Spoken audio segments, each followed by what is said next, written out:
she will be bringing in and help her through the situation. What she would like us to do is determine a date where we could hold sort of a general meeting where any concerned citizens, residents can come to the meeting and they'll give an overview of the program. And then after, they would be here for maybe about 40 minutes, and after that, there would be a 2-hour training session for all of the people who are committed to be chairpersons from the respective village departments. She said it could be during the week or on Saturday. And I would be interested in the board's comments. I thought Saturday might be a better day because then people who work during the week and would not be able to come would have the option of coming. So it would just be either a couple hours in the morning or a couple hours in the afternoon. So I'd like the board's input on that. The first Saturday she would have open would be Saturday, November the 18th. So if we could commit to that, then we would have a little bit of time to publicize it and see how many people we could reach and decide do we want to have it at the library, do we want to have it here. But if we're going to move this thing out, we have to make that decision and get that to the board. If I could just jump in, Jackie, you talked to her yesterday? Well, I had an email from her this morning. Okay, I had a pretty lengthy conversation with her today. She's pretty knowledgeable. And she told the same thing. The first training would take 3 to 3.5 hours. 45 minutes is the introduction. We'll put together a year-long calendar. She's very booked. She was actually going to send you and me an email with dates. Okay. She said. Pardon me? I was volunteering on our Okay. She said. And the other thing I told her to try to start moving this along so we can all get up to speed quickly, because I told her this was going to fall under the umbrella of Rain Ready, and we have it as an agenda item every week, and we will have our presentation from fire, police, public works, building, and I invited her to our next Rain Ready meeting. And she's going to be out of town. She's doing a lot of out-of-town travel now, training in October. But she's going to see if Karen Rosmus could come to our Rain Ready meeting on October 19th. Okay, to kind of start the ball rolling. And then she was going to send an email out about this first meeting, looking at her calendar. She told me everybody will have homework when they leave this. We'll have assignments to do. So should we maybe wait for her email? It's all right with me, but I really hate to delay this. And No, I do too. I've been trying to get something going since last February, and I really think if she said November 18th, regardless of what kind of conversations we have between now and then, if that's her first available date, I would be able to do it. I have no problem with the 18th. I don't know if we have to contact the other, all the I would members. like to participate, but unfortunately, I'm not available on that Saturday. Okay. But I hate to push it off. Yeah, I do Are we too. dead set that we want to do it on Saturday and maybe not one night during the week, like at 6:30 or 7 o'clock? Not if it's gonna be 4 hours. Everybody, if you want to do it in the morning or afternoon, Yeah, because I think we have to commit to 3.5 hours, so we can't start well, it. that follows after the first one. If the first one is 45-minute general and 2 hours, and then there's from the email I have right here, and then the subsequent follow-up training would be 3 hours. So this November 18th is just the initial kickoff meeting, that's about roughly 2 hours? she suggested 45 minutes for any participants any residents who might be interested in the overview. And then it would be 2 hours training for the people who are identified in the application as the responsible parties. And does she want to do that all in one, Yes. at one time or two separate times? She told me today all at one time. So those responsible parties are the names on your application? The application, right. So that wouldn't be the entire board? No, Right. no. We still want to do it all in one night, so during the week it would be sort of hard. You know, I think it would be hard at night because we'd You have have to start at like early. 6 or 6:30, so you're done by 10. Yeah. Okay. So do you want to tentatively pencil it in contingent on getting her email? And I thought, the way she made it sound, she was going to send the email right after we got off the phone, but I didn't get an email. Well, it could have come when I was out on the rock pile today. Well, but I just checked my email and I didn't see it, so. And again, we're going to have participation from, we invited the Park District, they have somebody on the board as well, so. And the only thing I mentioned to you the other day when I saw you, I really and truly would like to see the village do something to say, like coming soon, Midlothian will become a Cape American Mutual affiliate. And since this is a village thing, this is not a Midlothian thing, I thought it would be nice if we had some kind of an event. We're not finished with the art event yet, but it's very nice, and I think we had such a good show of residents who came to the Active Trans Complete Street Oktoberfest last year, and they enjoyed it. And I think it would be nice if the village had something on the Rain Ready Community Garden, and maybe just something where, we could tell them how we made all the things. We could promote the Keep America Beautiful program. Maybe we could do something like when the fire department does the cookies and hot chocolate after the Christmas parade. But we have a lot of people who stop by when we're out there working and putting up things and go, oh, this is so nice. They come back a little, they ask us how we did it. But it would be a nice introduction to what you can do in the way of recycling. Everything we have out there is stuff that's come from somebody's basement. So, would be nice if, that could be before the end of October because then it gets cold. And also, we were planning on, we have to get the fall stuff down to get ready for Christmas. So, we need to make some decisions. Do we want to do it? And if we do want to do it, then when do we want to do it? I guess I think it's a great idea, but last year for that pop-up demonstration, I probably spent 8 weeks beforehand with trying to get press releases out and promoting it. Thank you for the music.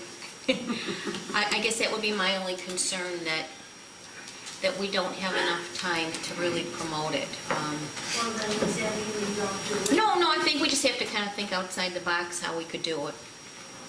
But first we have to commit to doing it and figure out how to do it. So I'm getting this message. Oh, no, I'm all for it. I just have some things now where my time is slightly limited. So what's the protocol? Does the board have to vote on it? No. Why don't we just pick a date? Why don't we pick Sunday afternoon, October 29th or 30th, the Sunday before Halloween? Well, I think that's something, if we would like all of the department heads and whatnot to participate, then I think they should say whether they'd like to have it on a Saturday or, everybody works on Saturday, at least they have to, if they don't want to Sunday. But, I don't think we have the same commitment here that we had to Active Trans for the extra publicity. This is more of residential announcement to do for 2 Facebook pages. go over to even call down to River. Just on a little bit smaller scale. Yeah, smaller scale. See if we can reach out to AT&T and Comcast and put it on the community channels, put it on Do our we wanna- sign, ask AJ to put it on their sign. I guess, do we want to commit to doing it like on a Sunday afternoon, the 29th, and with all the departments? Or then? Saturday that would weekend. probably be better. I don't mean, think you're gonna maybe the mayor can send a blast email to all of village employees tomorrow, and, especially the department heads, and see, The people who would be involved who are listed on the application should get a courtesy email. If they'd like to do this, it's not really a big deal, but people just like to, Get their feedback? yeah. Well, yeah, we need to get what we get. We have some foundation on that. We really need to get, this would be just that. It wouldn't be National Night Out with everybody there. Right. So, We don't have any signage yet, right? We don't get any signage until we actually are members of the program, so what will we do for? well. aren't we members? I thought our application was approved. Well, our event, we have a sign. We use a palooza, and then we also have our Keep America Beautiful, or Keep America Beautiful sign. Okay. That will- We'll work up there. Sure. Are we officially affiliate of Keep America Beautiful? Well, not until we get the training schedule. That's why But our application has been approved or accepted, is, I guess, what I'm asking. Well, yeah, but their rule is until we have completed those training sessions, we are not officially. Okay. The other thing I brought to their attention she called when we had this chat today, I said, we submitted everything in July, and she said, really? She was going to look into why it took so long for them to take from July until October till we got anything from Keep America Beautiful. Well, the only thing we heard from the people before that was training. They didn't have enough. Trainers? They needed it. So, What time? High noon? What time? At noon? 1 o'clock? I would say a little bit earlier, probably 11 o'clock maybe.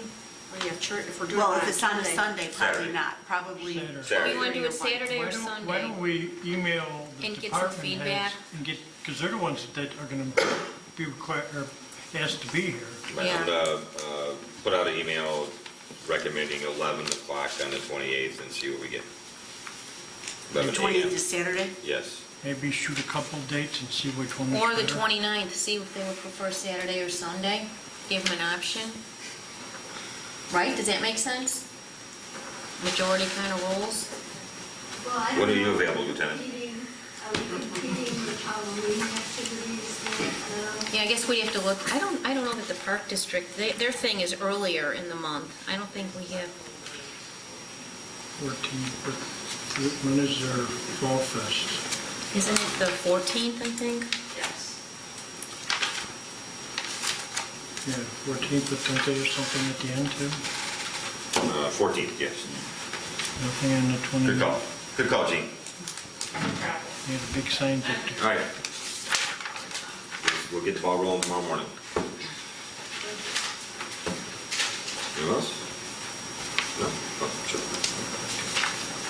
Yeah, my name is Wallace Webb. I live on 14562 Evans Ford. I've been living there 49 years, and I'm trying to get sidewalks to my front. When they put that new water line in, they dug right up against my sidewalks, and my sidewalk was sinking. And I called Joe Sperry. He came out and said, "You definitely need sidewalks." Every time it rains, like today, I got about a half inch on it, but when you have a pretty good rain, I get 3 to 4 inches on about 3 of my squares of sidewalk. And my neighbor up the street, he's been living there less than a year, and he got 2 new squares in his sidewalk. And I went up to ask him, I said, "How in the world did you get it done so quick?" He said, "I called. I said, "That's how you did it." So I was walking, I took my piece of paper, and I walked down the street to Central Park. There's 11 squares put in there. I went down to, let me get my notes here. This gentleman lives at 14637. He's been living there just about a year. And at 14608, there's 2 squares. In Clifton Park, there's 4 squares. And in St. Louis, there's 5. And in St. Louis, that's 14501 and 14500, there's 11 square. And in my place, I can't get anything done. I don't know what is the problem there.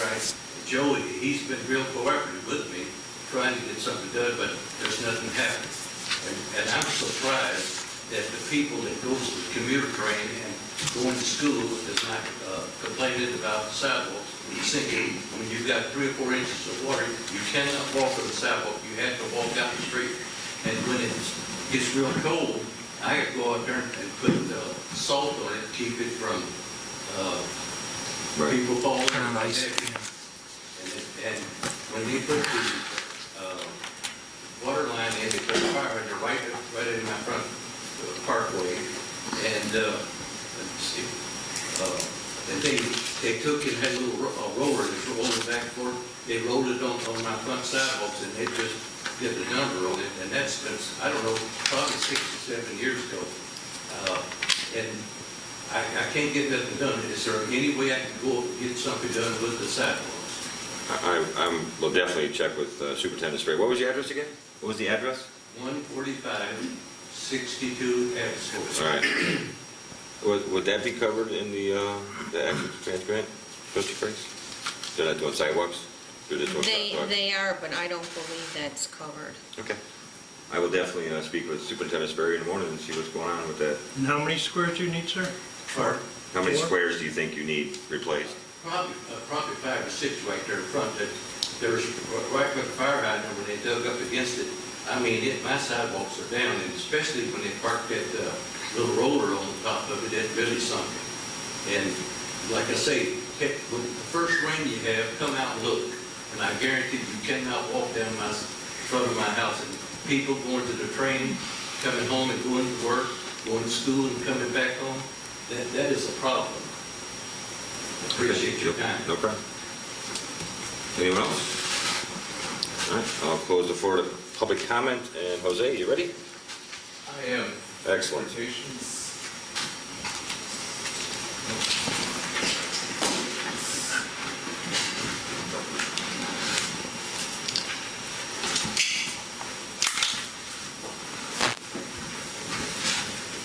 Can everyone see this? Hi everyone, my name is Seth Merkel. I'm the GIS manager at the South River Mayors and Managers Association.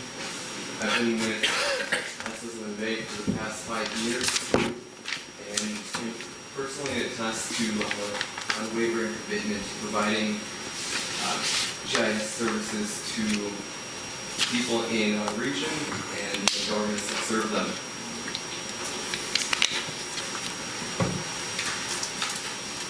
Building smart cities starts with GIS. Future cities will be much smarter. Everything will be measured in real time and fine detail. GIS will play a major role in integrating real-time data and providing applications. The results will be better decisions, more efficiency, and improved communication. In today's data-driven world, local governments are facing a number of unprecedented challenges. To address these challenges and provide better, more efficient, and reliable services, there is need to implement innovative solutions. With the right strategy, people and technology and community can become a smarter community and more resilient. At its core, building smart communities starts with GIS. So what is GIS? GIS stands for Geographic Information Systems, which allows you to visualize, question, analyze, and interpret data from throughout the world are embracing GIS.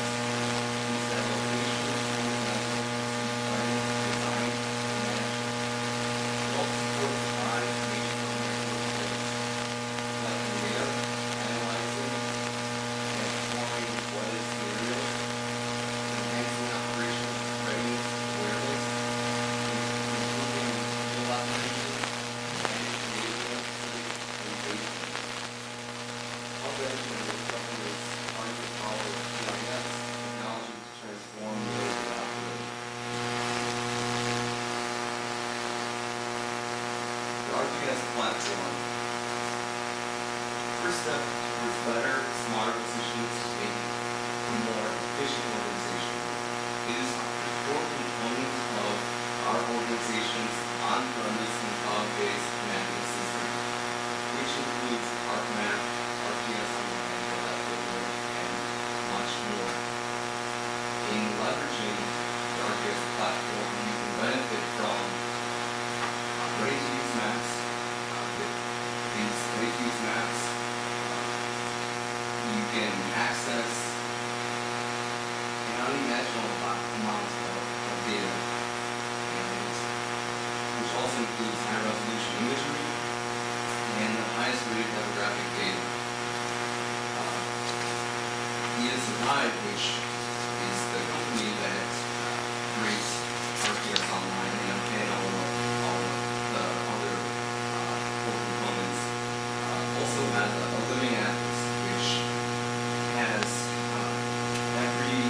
it has a growing collection of data layers, which can include recent demographic and lifestyle information, such as total population, family size, household income, and much more. It also includes landscape layers, which are related to the natural and man-made environments, including agriculture, wildlife, elevation, hydrology, and weather. Moreover, you can also add historical maps to illustrate the world as it existed decades ago. These maps describe political, cultural, and physical aspects of our world, providing a glimpse into the past and a better understanding of how our world has evolved over time. So where do we go from here? ArcGIS for local government solutions. This may be a little hard to see, but as you can tell from the green fields, these are a collection of available solutions, which can include maps and apps. And these are tailored to serve government departments. So, for example, in Public Works, there's a sign inventory, which we've used for Calumet Park. There is road closures, which we use for Oak Forest. Moving on, land records. There's a parcel drafter, there's a school locator, there's tax map books. Essentially, what ESRI has done is it has created all these apps and maps that are essentially templates that we at SSMA configure and customize for each municipality, depending, of course, on their needs.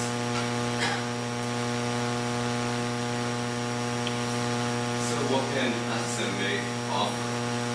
Well, for one, the GIS department is composed of 3 full-time GIS analysts who are also planners. I myself have a master's in urban planning and policy, and also specialize in environmental planning. My colleagues, they also have various specialized skill sets, but the one thing that you should get from this is that when we are when there's a problem, we always think about it in terms of planning mindset.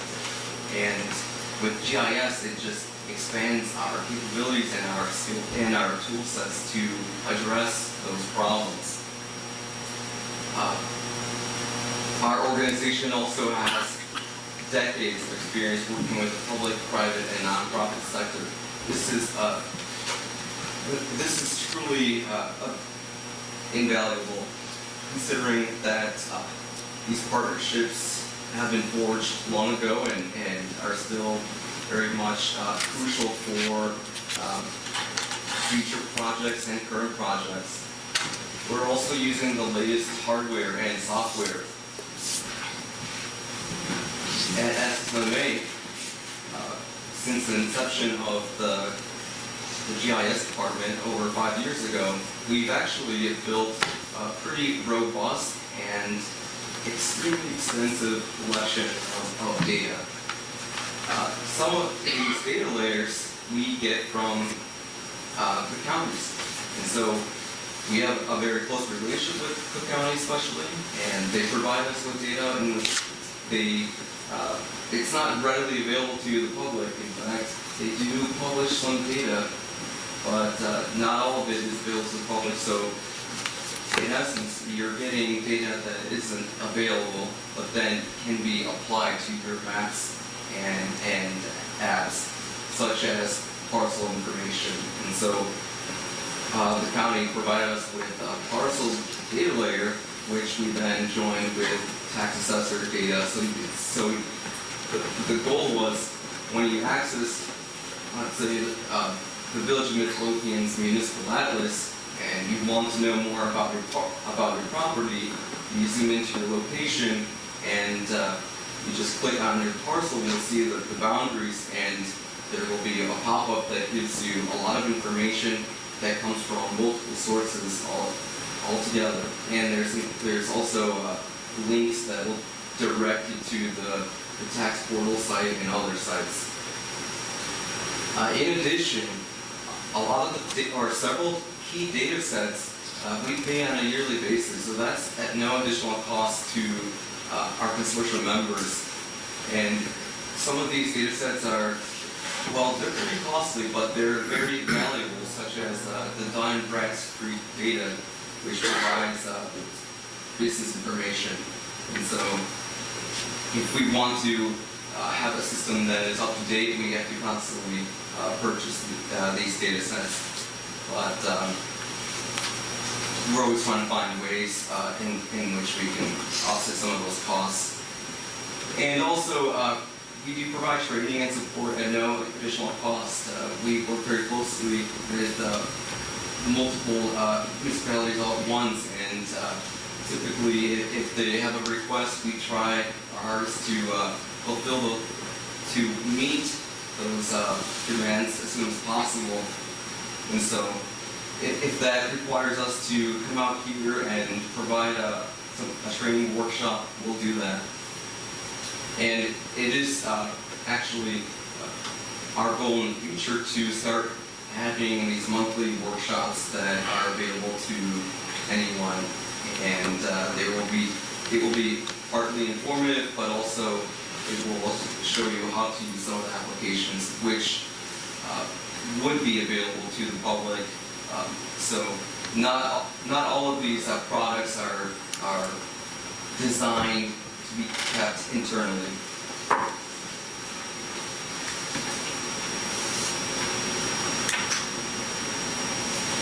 Okay, and a little bit of our work. So at the moment, there's about 23 consortium members, but we work with every municipality in the south suburbs. And I would say the three biggest departments that we work closely with are public works, community and economic development, and also police. So with public works, I would say we've designed a number of applications, probably the greatest amount. So for Park Forest, we created a web map that is embedded in the municipality's website, and the goal was to show information about current and future capital improvement projects, so to inform the public about these projects, but also to show road closures and detours. And this actually, all the data in this was, well, it was initially created by us, but then it was the public works staff that maintains the data. So all that they really needed is just an internet connection and access to our organization, which, since they're members, they have access to it. Last fall we did a GIS asset inventory for Calumet Park in one of their TIF districts, and we created this operations dashboard to see the status of the asset inventory, or to receive a field operations overview of what is currently happening while they're taking an inventory on their assets. All in all, about 700 points were collected in GPS. That included streetlights, trees, poles, manholes, you name it. It was all cataloged, and all that data could be displayed on any number of maps that they want. So it's almost in real time. You have access to the data as you're collecting data. You can also view the data on your mobile phone or on a tablet. So when there was, I recall, they wanted to do a tree inventory, but none of us are arborists, of course. And so what we did is one of us GPSed the trees while we were GPSing other assets. And we brought in an arborist who then used that web map, and we gave them editing capabilities, so the arborist was able to select from a pull-down menu the species of the tree, the diameter, other information that the city wanted to collect. And so the arborist didn't need to be there to collect those points. So that did save a lot of time and, without a question, money, because otherwise the arborist would have to have spent more time collecting data to GPS those trees. In addition, we have created a number of infrastructure atlases for a growing list of municipalities. These atlases provide public works staff with a set of tools and a set of layers. And so in this case, this is for, it might be oak forest. It shows you where the water mains are. It can show you whether valves are open, when water main breaks have occurred. You can also perform a series of analysis that we at SSMA customize for their specific needs. So if they wanted a tool that would create a buffer, a set buffer, they could just click on the buffer tool, specify the distance, and specify the layer, and it would create that buffer. And there's always a growing list of different tools that we're always integrating. And another key benefit is whenever we create one of these, we're essentially, we started with a template, but then we customize it over the years. And now, when there's new tools, it's just a matter of just adding a tool instead of having to recreate the whole thing from scratch. So we definitely have become more efficient over the years when it comes to creating the data and creating apps. This is just another image, or this is an image of the Midlothian infrastructure atlas. We have the flood zone layer on. We also have MWRD's inundation areas to provide you even more detail of these flooded areas. But one of the key benefits of GIS is that you're not just limited to the data that you have in your map. Again, you can add different layers from the living atlas. So in this case, you may want to add contours. You may want to add impervious surfaces, different types of imagery. So you can do that. And this is something that we want our users to do. For police and fire and EMS, we've been working with Richmond Park for the past couple of years, providing, well, updating their crime mapping, and we created this crime atlas, which has very specific tools that the chief wanted. Now I know that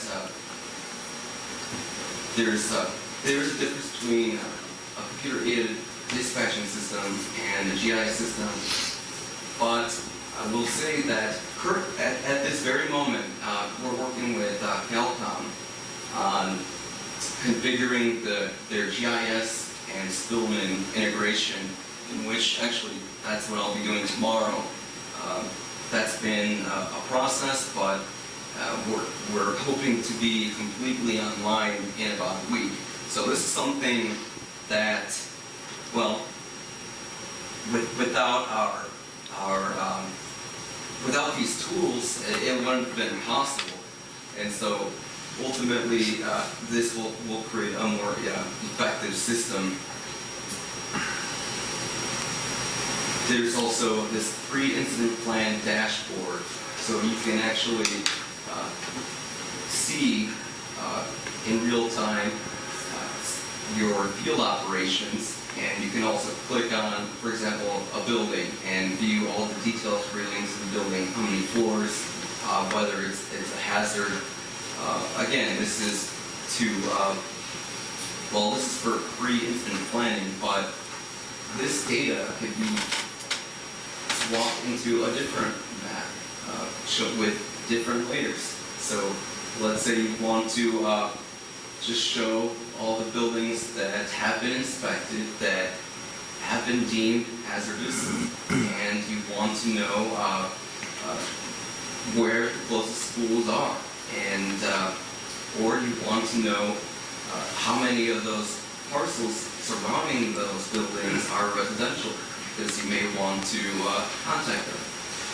So it's not just about visualizing data, it's about analyzing the data and discovering patterns, and ultimately using your analysis to improve operations.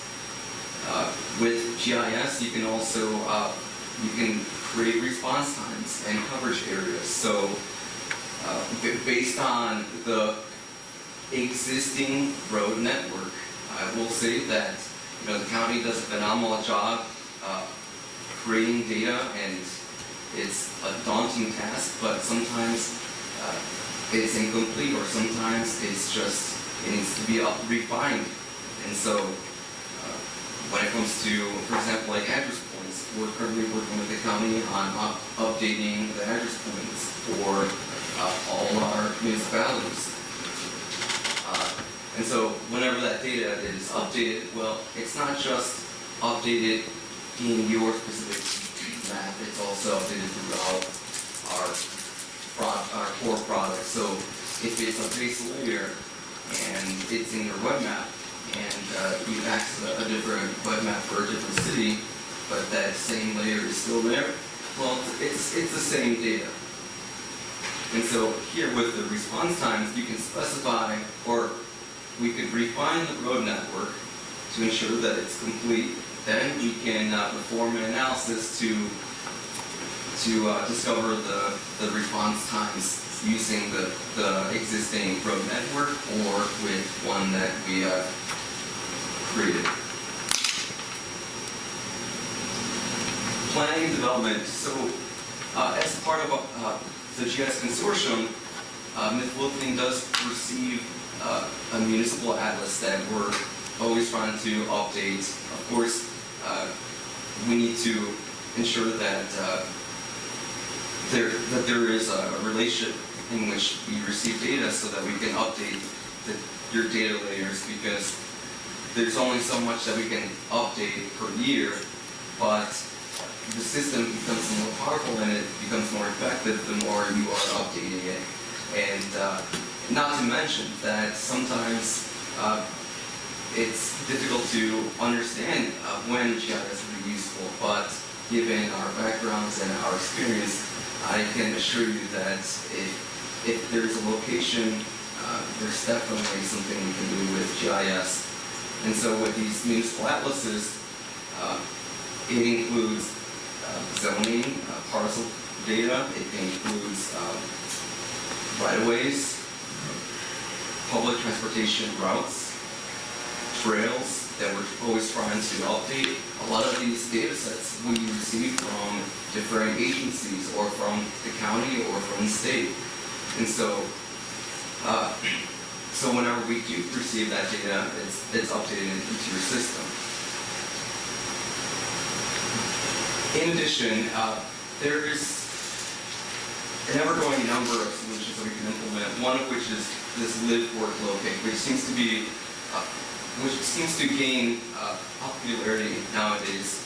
Essentially, it provides an overview of what is available in your community, and it's broken down into categories. And if you click on any of these markers, it will give you information relating to, for example, I'm sure this is like the quality of life, so schools and parks. It can give you information about businesses. Now, let's say you want to add your own information. That's something, again, we work closely with municipal staff to develop each of these solutions. And so if they're interested in showing images, for example, in these pop-ups, or other key information that they want to include, it's certainly possible. So that's something that we can always discuss further. A tool that we have yet to utilize, but it's available. Of course, we have to configure it and customize it for each municipality, but it's this citizen problem recorder. Essentially, this would be available to the general public, and they would be able to just, actually, I believe I have an example here. Citizen problem recorder, you can see there's different categories. We can customize this to include whichever. We've done something similar for Stager with code violations. So in this case, I'm going to go with blight. Okay.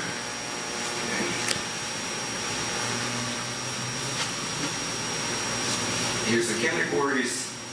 Let's see here. Here's the information, and it keeps track of, of the person who submitted it and the date. And you can also include comments. But it's a very simple and effective way of visualizing and showing the problems that may be occurring in your property or surrounding area. So with water and sewer problems, again, and so this information, let's say someone submits a problem, sewer overflow, okay. When it's submitted, this data is then, well, the data then notifies the corresponding department. And so whether it's receiving a text or an email, but they're aware that there is this problem almost immediately. So this is something that I'd like to utilize, and hopefully we can start implementing this soon. Let's see here.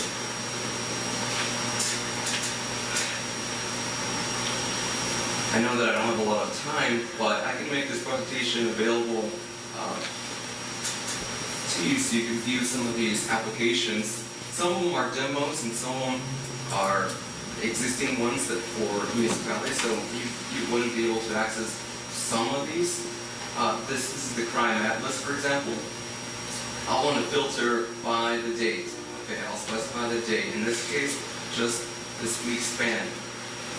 Okay, it filters out all the crime and shows me crime that has occurred within a week's span. And I'm going to go to the crime summary chart. Okay, looks like public complaints and 6 of them. All right. Now let's use this near me tool, let's go with this info summary.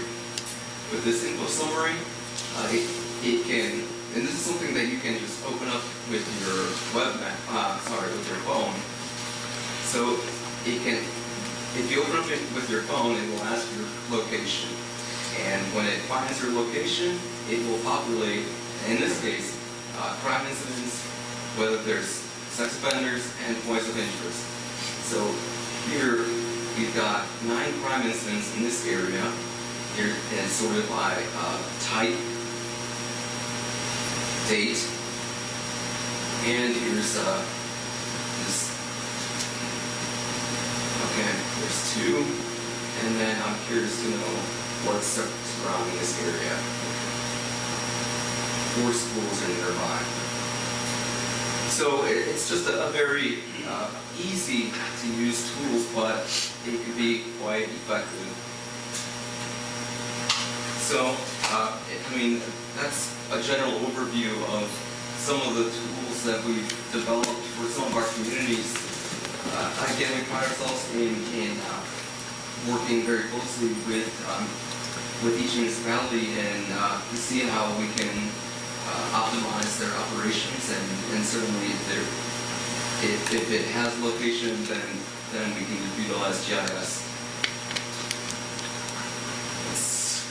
Thank you. Is there any questions? Do you have any questions? How would you go about reviewing the demo? I'll provide you with, or let's see, I can direct this presentation to someone and. Yeah, you just send it to me and I'll share with the rest of the board. Okay. Yeah, it will have links that you can just access. But if you recall the one image with all the green panels, that's just a fraction of the applications or solutions that are available. And so, thank you. How do we access those applications? Do we all get a password? Is there? Right. So, in this case, with the crime atlas, this is something that the chief wanted. So this is for internal use. However, the same crime incidents data layer is fed into an embedded web map that is in their website. And so this web map will show you the crime incidents, but it will just show you the points and very limited information. And that's what they specify. And so some apps are available to the general public and some aren't. And that's just because some of the data is sensitive and you wouldn't want to have editing capabilities with your infrastructure atlas to anyone. So it's just whatever your needs are, but certainly we can secure the data if that's what you're looking for, or restrict access to some of your to some of these applications. I had a couple of questions. You described basically 4 entities that you deal with the programming aspect of it. You know, the data, the atlas, the app, and the map. Is there any cost associated with acquiring any one of those? Oh, you mean with the municipal atlas or with? Any one of them, like the creating the map or the app? So, over the years, we've created a number of applications that, well, initially they started as a template that we customized. So, Midlothian's needs might be different than different municipalities. And so the tools in it might be different. And so if it requires a significant amount of customization, then that would not be, I guess it would be an additional cost, but I will say that there hasn't been an instance so far where we've had to increase the cost for a particular application. So it's for the customization? Yeah. So all the data is free then? Well, What that you require? the data, okay, keep in mind that it depends on the particular needs of that specific application. So if you're going to have staff editing the data, Well, that's an internal cost. I'm not external, like from Yeah. Cook County or the state. If you ask for their data, is there any point in time will they start charging us? As we know, the state's kind of broke. that would be, that it used to be a possibility. Mhm. But given our relations with the counties, fortunately, we do receive that data at no additional cost, which Okay. All right, is then, pretty amazing to me. so now you're working with Calcom and you've created an atlas for them. Do you think they'll be charging us if we wanted to use it as well? I'm currently working with Calcom on configuring their GIS server. I don't really have any other information beyond that. I don't really know the building software, the CAD software, and how that works with GIS too well. But I will say that we're hoping to have it online and fully operational within a week. My understanding, trustee, is that we do have in our agreement, they will provide us with the crime information that they capture. So we'll be able to do those things through through Calcom.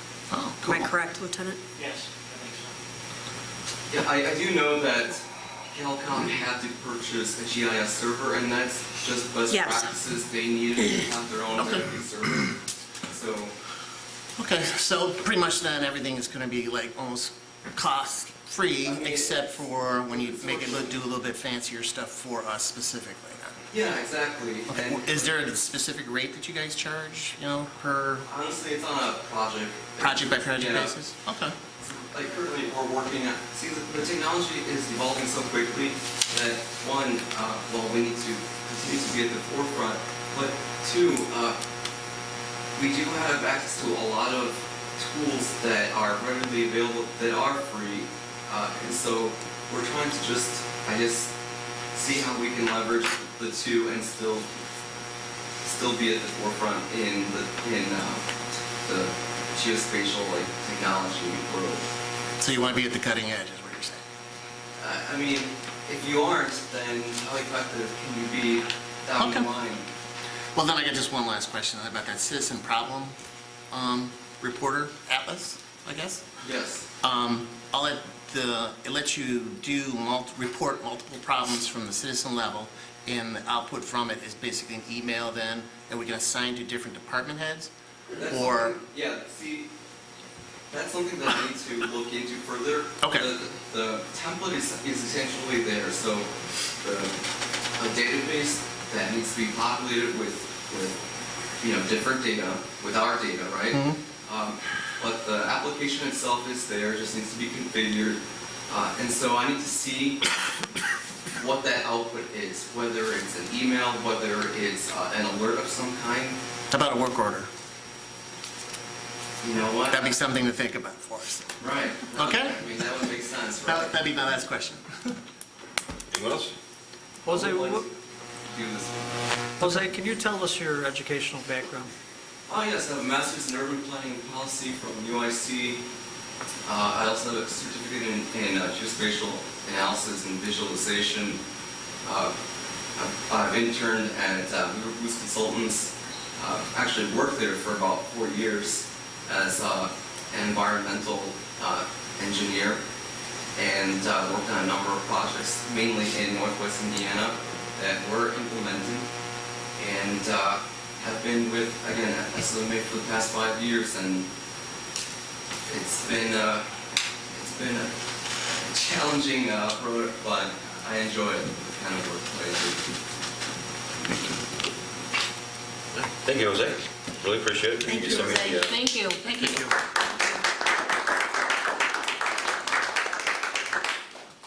you can send me the email to me and then I'll share it with the board.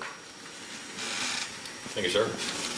And just if I can ask one question, so you've got the Dun and Bradstreet data, and I know you've got the Esri data, so anytime we need that, you can provide it.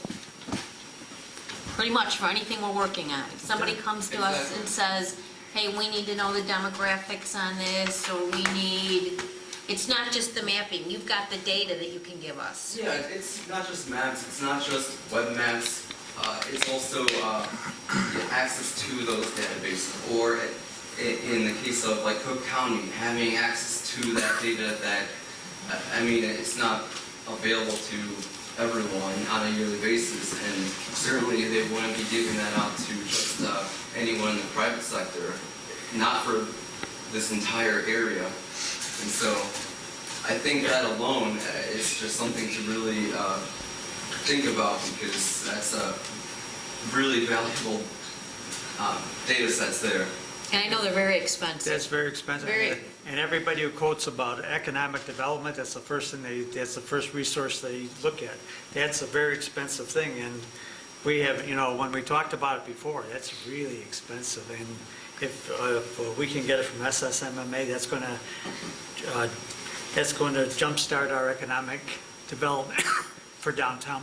Yeah, with the Dun and Bradstreet data, we're actually, since we're always working on a number of grants as well, we're always trying to add to the grant some data that we could purchase. And so that's something that we're trying to purchase this year, is the latest Dun and Bradstreet data. But that, once we purchase it, that's not going to be an additional cost to the consortium members. Right, I mean, that's just part of it. Do you have data from Buxton as well, or just? Buxton? Yeah. I've heard of that. Yeah, maybe you want to, yeah. All right. More to do with, remember? Yeah. When you talk about the slippage, it's more for economic development. Okay. And if you need any help with that citizen problem report, I'll be more than willing to help work with you. I'll give you my card. Okay.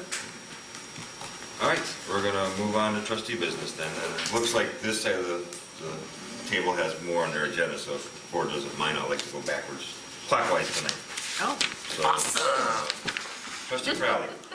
Oh, I'm first? Yeah. Oh, Nice. wow, I feel like a big girl now. Sorry. Okay, I do have a few things on our agenda tonight. First, I'd like to let the board know that we did have the resignation of one of our officers. He will be going to Will County. So next week, I will be putting on the agenda the hiring of a new police officer to be approved. Is he already gone? No, when's his His last final day? day is October 8th. 8th. This coming Sunday will be his last day. We also had our crime-free housing computer go down, and it is not worth repairing, so I'm asking, next week I'll be asking for a motion for the purchase of a new computer not to exceed $1,000. Is that like an emergency? Because if it's an emergency, I think we could... You know what, we talked about it, and no, it wasn't an emergency. We were able to figure out something in the meantime. One of the other things that came up, I'm just going to go to the police department stuff first. The monthly activity report, I thought that was done last week. But I guess that's in the packet this week. Couple of things that the police department's working on is, I've been made aware that that October is National Crime Prevention Month, so Lieutenant Amaron and Sergeant Tebow are working on a few outreach events to deal with to get the community involved and celebrate National Crime Prevention Month. So that'll be new information coming over the next couple of weeks, and I'll get it to you guys as soon as possible. One of the other things that I'm going to ask to put onto the agenda for next week, but I may table it, I just wanted to make everybody aware, our K-9 car is on its last leg, and I know Lieutenant Amaron and Officer Barber are looking at vehicles to purchase. One of the problems that I've been made aware of is if this car stops running, we do not have a vehicle for our K-9, and we cannot have our K-9 out. So it's kind of an urgency. We did account for a couple of vehicles in our budget, but to help offset some of those costs, the police department and I have been working on a couple of grant opportunities that are out there right now for the police department. The first one is going to kick off where we could get as much as $5,000 towards equipment for our K-9, and that is going to be a aftermath voting competition on social media.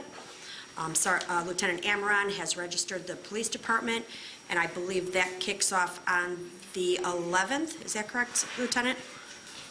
Actually, on the 7th. 7th. starts, yes. So we are going to get some information out there. I'm going to ask that it be put on the bulletin board up in front. I'm going to ask that everybody support Midlothian and vote for BECO, so that if we win, there's a number of monetary prizes, and that we could hopefully use towards the purchase and the accessories for our canine. There's also another grant that we're looking at with regard to our canine. So we are trying to do as much as we can on our side to offset some of those costs, so it saves the village some money. So I will be adding that to the agenda for next week. I might table it if we don't have enough information yet, but we will be looking for a motion to start the process and purchase a new car and have it fitted with the canine equipment. Is there any possibility of seized funds? There is not at this point, and the reason is because our seized funds account requires us to have exhausted our budget funds for those, for that type of merchandise, and we have budgeted for 2 vehicles right now. We have not exhausted that. So we would only be able to do it in the event that we had used all of our budget items for that through the village. It supplements, it doesn't replace.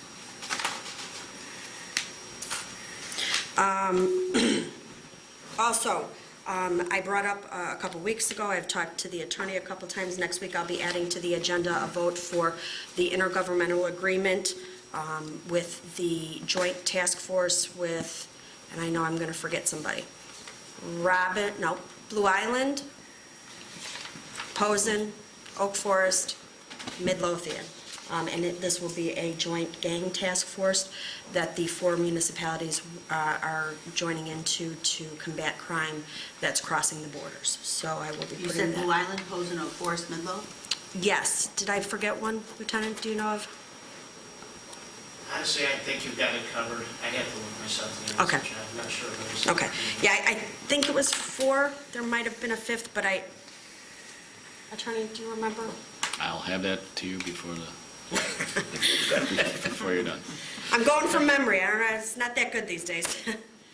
I'd also like to add on the agenda for next week, Lieutenant Amaron has spoke to Eloise Pruitt, our crossing guard who has retired, and she is feeling much better, so we will be presenting her with her plaque and recognition of accomplishment next week.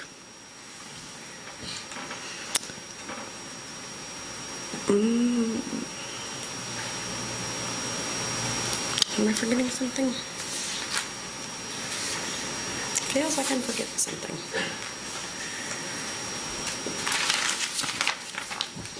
Come back if you remember, if you remember. Oh, I knew I was forgetting stuff. I brought it all with me. One other thing that we're doing with the police department is the Department of Justice is holding a photo contest it's not a monetary grant or anything like that, but if the law enforcement agencies that submit the 12 best photos will be featured in the Department of Justice calendar for 2018. I've reached out to Helen Lekovich from the Rain Ready and asked her, blessing to take some pictures in our community rain garden with our police scarecrows. And so we are working on a date and time now to have some of our law enforcement officers. We think we might have our safety pup. We're going to have our canine officer and maybe some local children in the photo and get a nice photo and submit it. So I think that would be a nice, something to just kind of build awareness, that we have our scarecrows going on, we have our police officers working with the community. So I will keep you posted, but as of today, it's tentatively, we're looking to take the picture next week.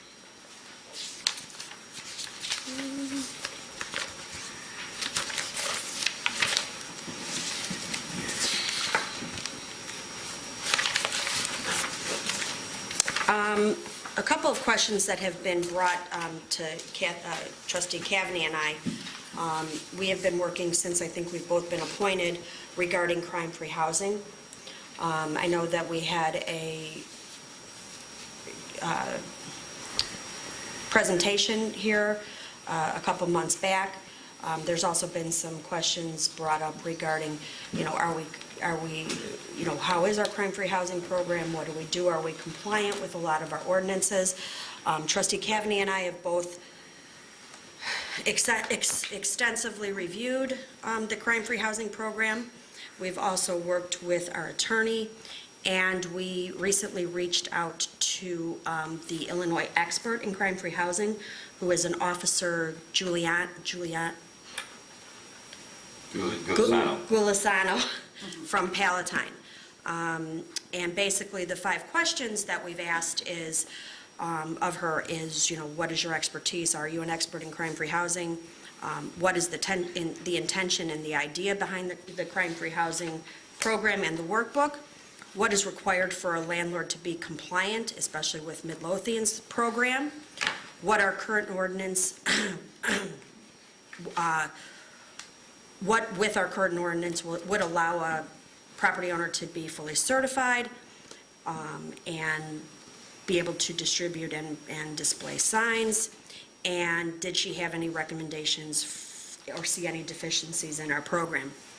I know she spoke at length with me. I believe she spoke to the mayor. I think she's talked to the building department and to the police department. I did get an email response from her, which was excellent and professional. Trustee Cavney and I will be putting together a statement, but at this point I'll forward this to the board as well. At this point, it seems that our crime-free housing program is completely compliant with what our ordinance requires. I believe that Attorney Valdez reviewed that as well and came to the same conclusion. As far as some of the phases that are recommended in the crime-free housing workbook, it was related to us that we would actually be in copyright violation if we tried to do any of those at this point because of compliance and what our ordinance requires. So I do have that letter here that I will be forwarding to everybody, but as of now, and I don't want to speak for Trustee Cavney, but as of now, it seems that, while we want to continue to increase the awareness and the outreach and the, making sure buildings are in compliance and things like that, when it comes to our crime-free housing program, it appears that based on our ordinance, we are doing what we should, and the only requirement that we have that has been determined by the attorney and by this expert who has credentials that are pretty impressive, is that the landlords take the certification. That puts them in full compliance with our ordinance. So I thought that was good information with all of the questions that have been coming up. Like I said, I will share this with you, and then I think Trustee Cavney and I will have a response that we can put in writing to the board and to the village. The intergovernmental agreement of September 11th proposed ordinance is between the Village of Posen, the City of Blue Island, and the Village of Midlothian. So there's 3, actually. Oak Forest isn't in there? No. I thought Oak Forest was in there, Mike, or Lieutenant? And you're not being a disadvantage. Sorry. Sorry, okay. I have the proposal right here. Okay, I apologize, I thought Oak Forest was in there. So there's 4 of us, including us. Right? Three. Three including us, okay. That's all I have. What about the backup servers? Oh, see, I forgot, Adding backup for servers?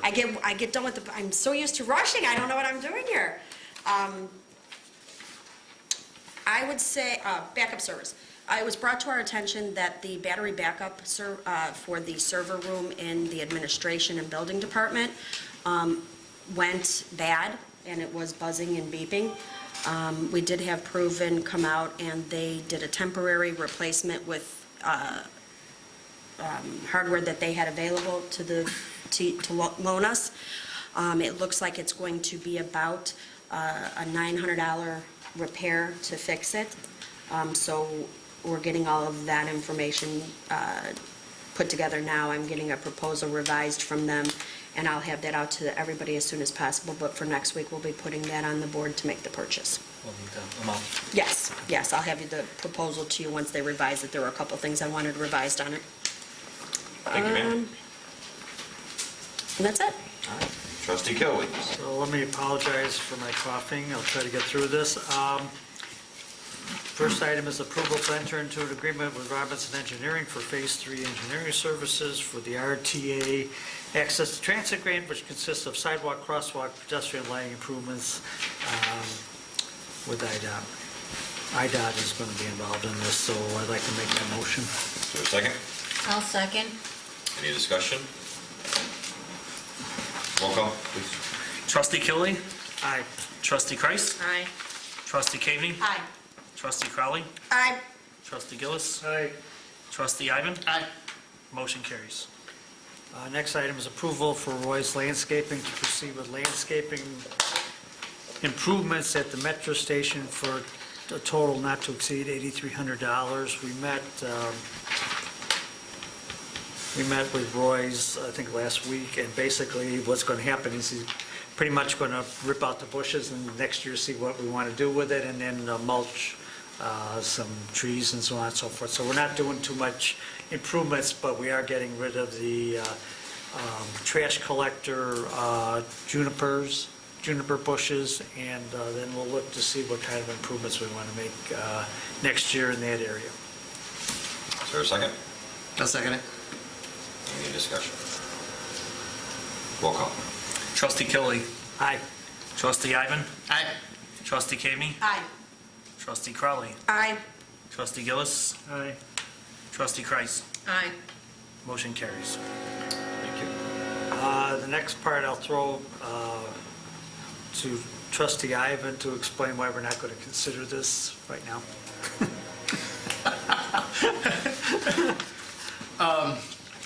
The information that the Honorable Trustee sent out, there's quite a few holes in the plan associated with all these action items, the acquiring the software and stuff like that. So we need a teamed approach to implement the software.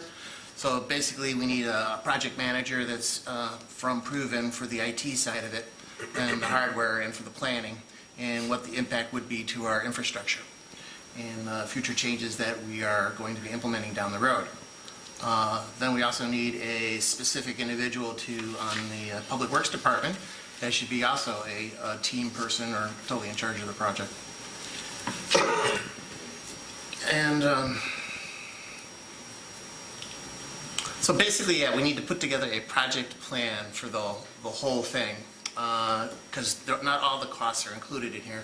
Part of it mentioned Windows 10, we're a Windows 7 environment, so we'd have to remove basically Windows 10, and we'd have to image it to be supported by Proven and stuff, because we don't want a multi-operating system work environment here at this point in time. Clarification, we're operating on Windows 7, but this program needs Windows 10? The new computers that they're purchasing comes with Windows 10.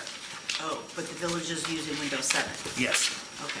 And then we also have all the specific spyware and other software that Proven has put out for us, or put on our machines for us.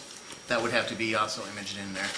And then there's other impacts like to our servers, where we have plans to change our server configuration. So we need to look at the software impact to our servers and what our future needs are. So, yes.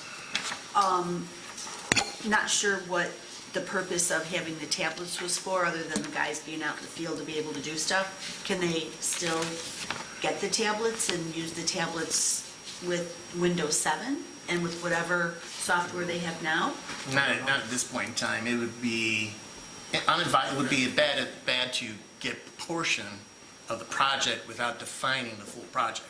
Okay, That's the whole I guess I'm purpose of just it. trying to confirm that these tablets were supposed to be, he wanted to purchase the tablets because they were going to go in conjunction with this public software. Yeah, Is that right? they're basically, the work order is going to be on the tablet. They'll get rid of paper that they currently use and Okay. use the tablet as their work order. Gotcha. So everything will be online and Okay, instant update. got it. So- Okay. Were they looking to purchase 2 new computers because their computers are dead?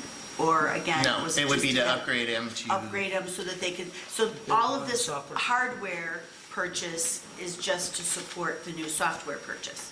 Yes, and better implementation of the GIS stuff, so. That's what, the GIS stuff that we just talked about? Because they're gonna have two screens, one where they can have the map with all the pictures and all the details, and then one just for the basic, entry. Like Word or whatever. Okay. So, they do definitely need to upgrade their hardware, at least in the long-term place. So we're on table what now? We're not going to discuss anything, we're not going to do the 3 discussion items for the public works software or hardware. October 12th, we're going to start the ball rolling. We're having a meeting with Proven, the vendor, and Public Works to see where we're going. I guess that was the purpose of that, right, Trustee Hackman? Yeah. Okay.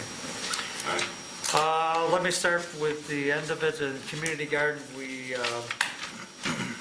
ran this whole thing past Beautification Committee, and basically, we had talked about doing this instead of the Village Green. We talked about 147th and Turner. I think 3 things came out of that. One is, they wondered why we were trying to move it off the Village Green, because, here we go, in their estimation, there's more than enough room back by the alley, street, or whatever you want to call it, and actually that would be beneficial to cover that area. That area back there isn't really utilized that much, and they thought that would be a perfect area for it. 2 would be that they thought the 147th and Turner spot would be hard for the residents from Aunt Martha to get to, since in general, it seems like they're going to be walking there. There's not going to be any transportation from 144th and Pulaski. And number 3 would be that they sort of intuitively feel that it would be not quite as a secure area, where the garden would be more secure in the Village Green, and it might be more susceptible to vandalism or other problems at 147th and Turner. So the bottom line is, if you want the community garden, the Beautification Committee won't do it at 147th and Turner. They would be willing to do the supervision and training, whatever that would take, at the community garden. Also, with the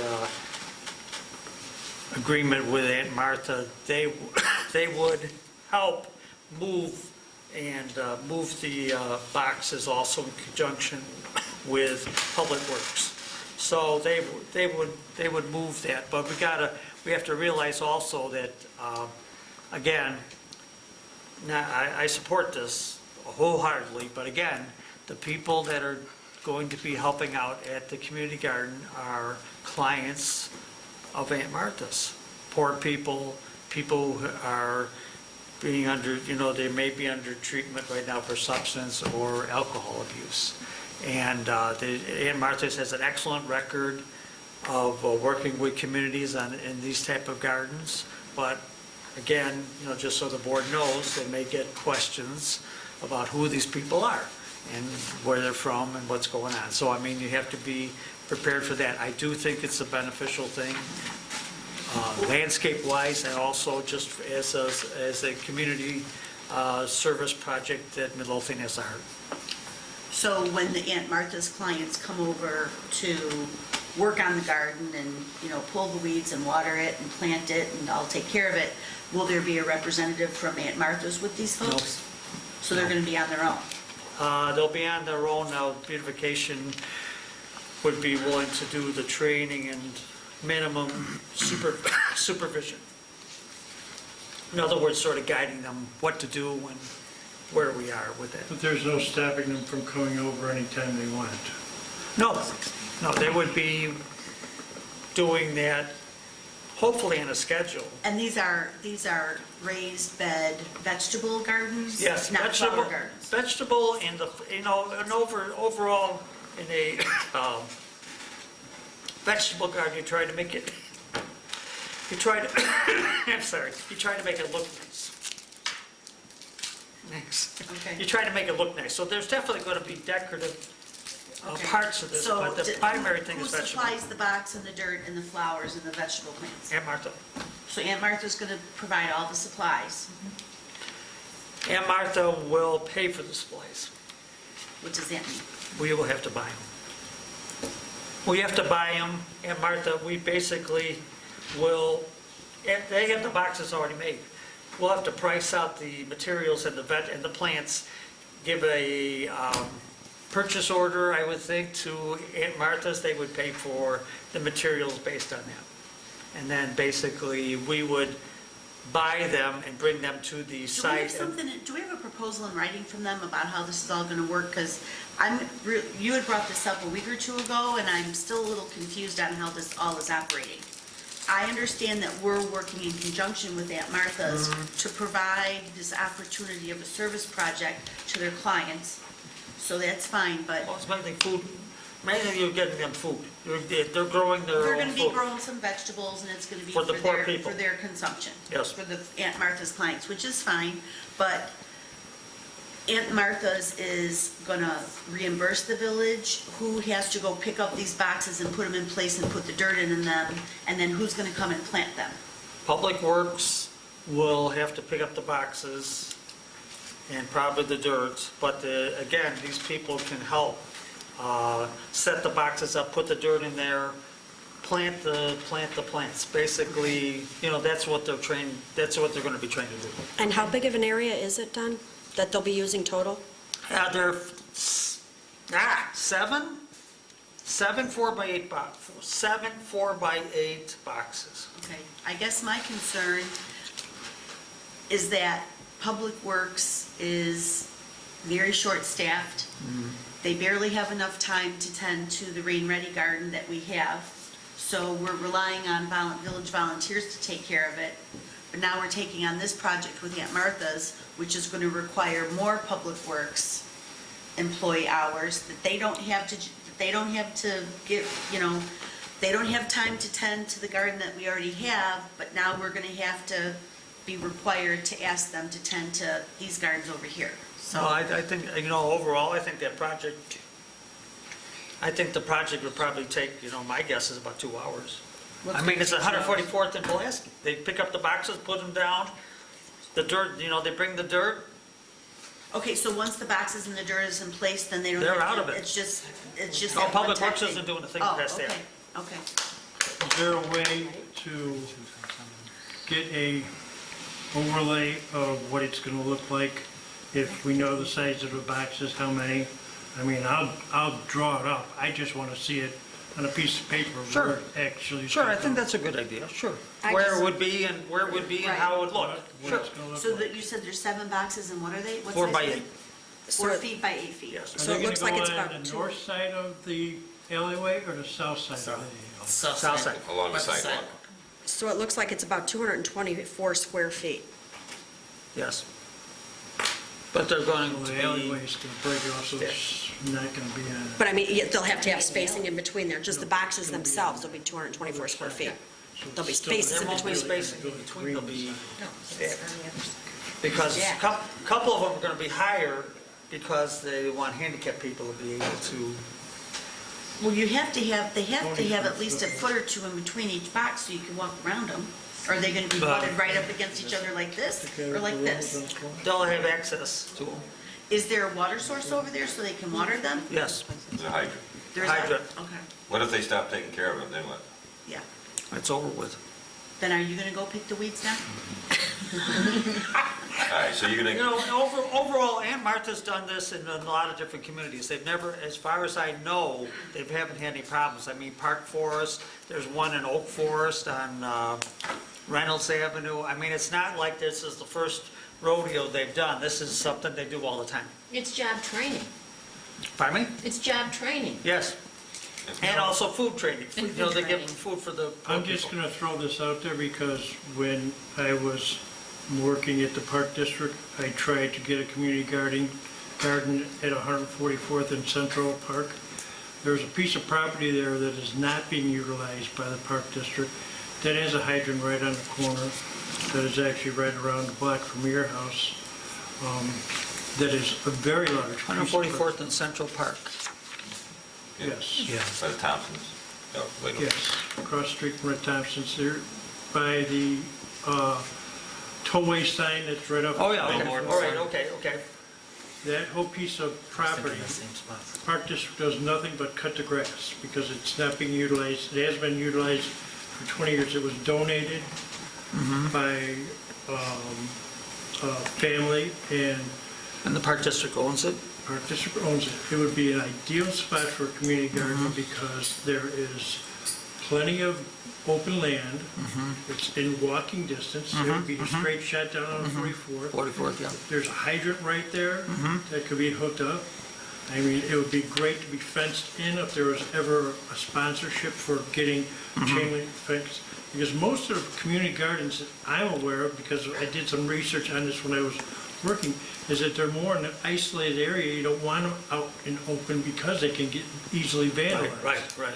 So, I mean, I'm just throwing it out there that be maybe a spot to check on to see, because it would be more ideal, I think, compared to an open area where it's right up against the residential area. Out there, you're not. You have one house next to it, and that's it. It's all open, Right. except for a Right.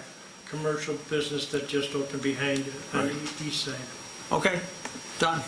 But we'll have to see But what we'll the... have to call the Park District, But right? the Park village District, owns it. but I think they'd be I think they'd be- ecstatic to yeah, utilize they don't have to cut it. Well, they have to cut a little bit of it, but maybe we could give them a little, give Aunt Martha's a little push more, or something. I don't know, whatever. Get Aunt Martha's people to mow it when they Sure, come to. why not? Yeah. It's worth a shot. Coincidentally, one of the groups of kids from Mrs. Weather's fifth grade class, this is exactly what they want to do to help make Midlothian better. So Community I garden? want to hopefully get them to a board meeting next month and talk about it. But yeah, it's kind of fun. It could be some, because it's large enough, you could open it up to community. Maybe there are people in that neighborhood that would want to put a garden in there. That was one of the things we were trying to do. I mean, there's apartment buildings down Waverly that maybe some people that live there may be within walking distance to be able to put a garden in because they don't have yards. Okay, so we'll have to look at that. So onward and upward for that one. But thank you for that, that's very good. So now we come to the LOMA and the rain fund. So basically, we have a revised LOMA ordinance, and we also have to talk about the rain fund. And the third part about that is that so at the rain ready meeting, two things happened basically, and that was, I think, you can correct me if I'm wrong. One is that Rain Ready Committee is recommending that the rain fund, the proceeds from the LOMA, the billing that we're charging the property owners, will be used for two different things. One would be engineering studies like we're doing for Jolly Homes, for both Belly Button Hill area and for Bremen Heights. So it's sort of a pay it forward type thing. And Which neighborhood is Bremen Heights? By the Park District building. By where Kilbourne. all the ditches are at. Yeah, Oh, that's Bremen Heights Colmar, over there. Kenton. right. Okay. Costner to Colmar. What's the neighborhood called behind Mr. Sub on that quadrant of town? That's not Bremen Heights, what's that No. neighborhood? Does that have a name? I don't think that has a name. Okay. Anonymous. Okay, Like down, like not Belly Button Hill. Belly Button Hill is those, Right, blocks west. right around there. I'm talking about the blocks that would be east of the Belly Button Hill. Nothing? Got to be some named after Like, developer or something. okay. Right, so Bremen Heights is behind Park District. okay. So that's what they would recommend to, again, use the rain fund to solve flooding problems. I want to discuss one thing, and I think I misunderstood this, and I have my own view of this, but the rain fund, in my view, in my mind, was that the money that was being paid by the property owners would go entirely to the rain fund and would not be used to pay back the $65,000 charge from Antero. We already have, so, basically, we already have that budgeted in the budget for $65,000 as an expense. That was done before we came up with the idea that the property owner should have some skin in the game, and they should pay part of this because that's the only fair way of doing it.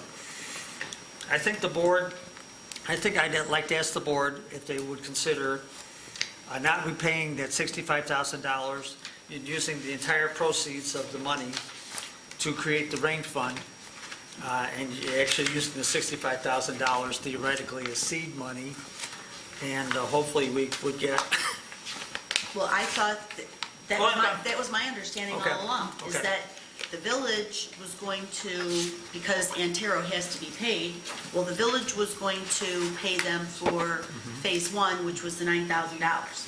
And if they say, no, it's not going to work, we're not going to go forward, then that's the village expense. If they say, yes, we can move forward, then we move forward, we put through the ordinance, all of the residents who, well, all of the property owners who are affected by the Loma will by ordinance be required to pay their fee, and then that fee would be used to set up the rain fund. Right. That was my understanding of how this was going to work all along. is that everybody's understanding? Because I think at the rain ready meeting, we had some question about that. I thought it was up in the air until Yeah. there was I would just coming say back with the that recommendation. that the LOMA was intended to effectuate the rationale for the charge to the residents, and of course, take village action to approve the LOMA application. That by no means, and I think I sent a couple of emails out to you, trustee, and trustee Christ, to let you know that there were other options for funding the rain fund, separate and distinct from this ordinance today. And that obviously would be for board discussion. Well, I think, Don, when we left Rain Ready, that was the consensus. Right. That the money that would be generated from the Loma would seed the rain fund and would pay for projects in other areas of town. And I was under understanding that the excess of, once the Loma was paid for with that money, the leftover bucks would have gone in the seed money for the rain fund, so. Well, that's, okay, so, there's the two different possibilities. What does the board want to do? I'd be in favor of taking the entire amount, and if the proceed, the entire amount, not using it to reimburse the Loma expense, using all that money for the rain fund. As would I, and then I have a further development, which everybody's going to fall off their chair when I tell them about it, which might give us some relief down the road as well. Yep, don't hold back, let us know. No, it's a surprise. Oh, come on. Yeah, tell us now. Oh, Hey, you opened your mouth, now you gotta yeah. finish. Remember the long-awaited Cook County. Cook grant? County Yes. 2013? Yes. Guess what? Got Got it. off the press. Dominic Tosti sent it to me. Amazing, finally. So It's not necessarily approved, though, it's It's not open for, Oh. we have to apply. right. Oh, No, we don't. Wait, But what we the money's had, there. 2013, we're applying for what? We can apply for funding for engineering studies, design, here, I'll read it to you, but it has to be related to the April and May 2013 flooding, okay? The grant that was put on hold. This is what we were holding out for Jolly That's ideal. Homes. Pardon me? That's ideal. Well, it's too late for the planning for Jolly Homes, but it also would qualify for preliminary engineering and analysis of solutions to address flooding issues, architectural design of structures and solutions, addressing the mitigation, final design of flood control improvements. So I guess it makes the sooner we get the information from Robinson, the better, because I want to start analyzing, and I'm going to reach out to Dominic. Can we apply for more than one project? Because we have a lot of things that need addressing, like a study over at Valley Button Hill, and we've got Bremen Heights. Well, then why don't we also include the neighborhood, I don't know what it's technically called. Where's McIntosh? McIntosh subdivision. Keep in that's mind, ours over here. That's by you. keep in mind, it has to be related to the April and May 2013 flooding, and we have to provide all kinds of documentation. The neighborhood I'm talking about would be from Keeler to Costner. Okay, and I'm sure. And that would be, that would include you know, the properties along 147th Street, down Costner Avenue, all the properties on Tripp, all the properties on Kildare, that all flooded. And Jolly Homes will definitely fall under that. I mean, Exactly. we all Well, had we have to have, tens again, of thousands of dollars in damage. what we have to have, we already have engaged Robinson. Why don't we just pick up Helen's Garage and deliver them Helen's Garage? It has all the data right there. Yeah, I thought about Right? that. Yeah. So All the I data's guess, right there. I guess when we get the data from Robinson, then we could, for Jolly Homes, we would qualify for preliminary engineering requests. So again, I have to really kind of carefully go through and synthesize this. I have to see what Superintendent Sperry has as far as documentation. I mean, they're asking for things like EPA violation letters, boil orders. So I've got to start seeing what we've got to make our best case. Photographs? Photographs, people have photographs. When does this open? When can we start submitting? As I read through here, it doesn't have a deadline, and that was one of my questions for Dominic. The money does have to all be spent by July 31st, 2019. Okay. Did you get that via email? I did. Could you forward that a copy to me? Sure. Okay, thank you. Then get back to the rain fund. So here's the thing. CNT is okay with taking the ball and as far as doing the workshops and, you know, the explanation of what's going on and the benefit to the, Well, they said they will do that with the Loma. with the Loma. Correct. Right. So, okay, but the big thing is one of the things the board asked me was, we have to make sure that we know, we can explain to the general property owner exactly what we're gonna do with the money that they pay us. And so, you know, the explanation could be, well, we're gonna pay back the expense of the Loma, and the excess is gonna be a rain fund, or that the whole thing is gonna be a rain fund, okay? I was under the impression that the money the pay it forward would be for the rain fund to do the different studies and to do the help with the I&I projects or low rate loans for the I&I stuff. That's what when I was at the last one I was And the at. I&I, some of this I&I stuff could be paid for out of the rain fund. Exactly. Well, That's why we you thought know, it was gonna go there. again, Rain Ready told us, I brought up I&I, and the Rain Ready told us the top priorities that they have are doing these two studies. If there is excess money, we can work on it, but I think the message is going to be for the public. We're going to do these two studies to try to help additional people take care of their flooding The problems. message being to these folks who are participating in the Loma is that the village is helping you get this Loma done at a significant discount. Right. So the fees that are being generated are going to be going into the rain fund to help us to help us to help the village do additional engineering studies to help other portions of town get And out. Trustee, This is what I keep saying, we need to have a professional person come out at a town hall meeting and explain this to people, because I'm gonna be here, devil's advocate here. You're asking people that don't flood to give money from their flood insurance that they don't have to pay anymore to take care of stuff that does flood.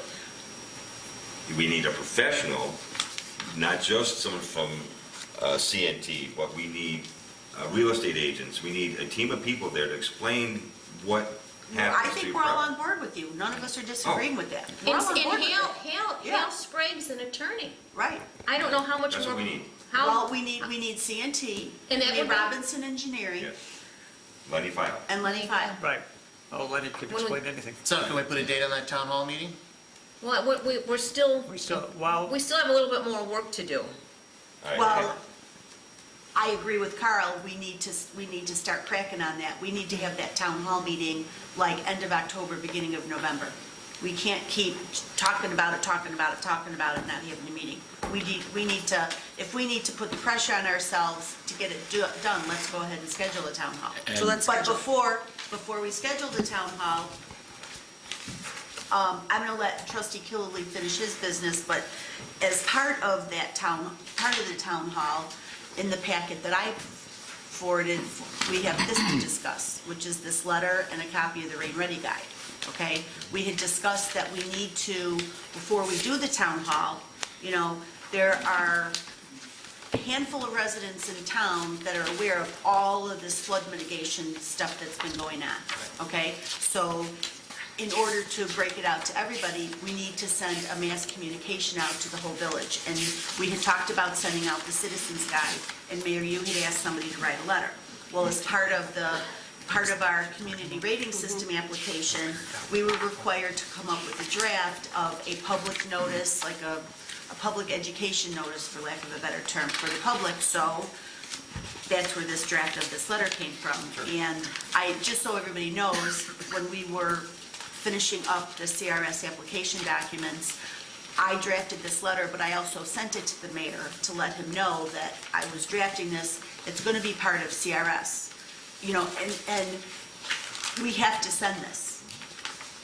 So, but I wanted to give it to the board. If we need to make a few adjustments to it, we can, but essentially, you know, we need to send it out. All the information that's in here is information we are required to report. So in conjunction with the conversation of scheduling the meeting, this document has to go out in the mail first. The board will have to approve the expenditure to print and mail that to every resident, so it could be in the thousands of dollars. Yes, I'm aware of that. All right. But it's gotta it's happen. got to be done. Right. It's, no matter what, it has to be done. And it's got to be done as part of the LOMA, but more importantly, not more importantly, but just as importantly, it has to be done because of CRS. So this one letter is going to be killing two birds with one stone. Perfect. Okay, so I'm sorry, so No, that's finish Just your give my comment. 2 okay. cents So of the, rain. I'm sorry, go on. Give my 2 cents of the rain fund. Yes.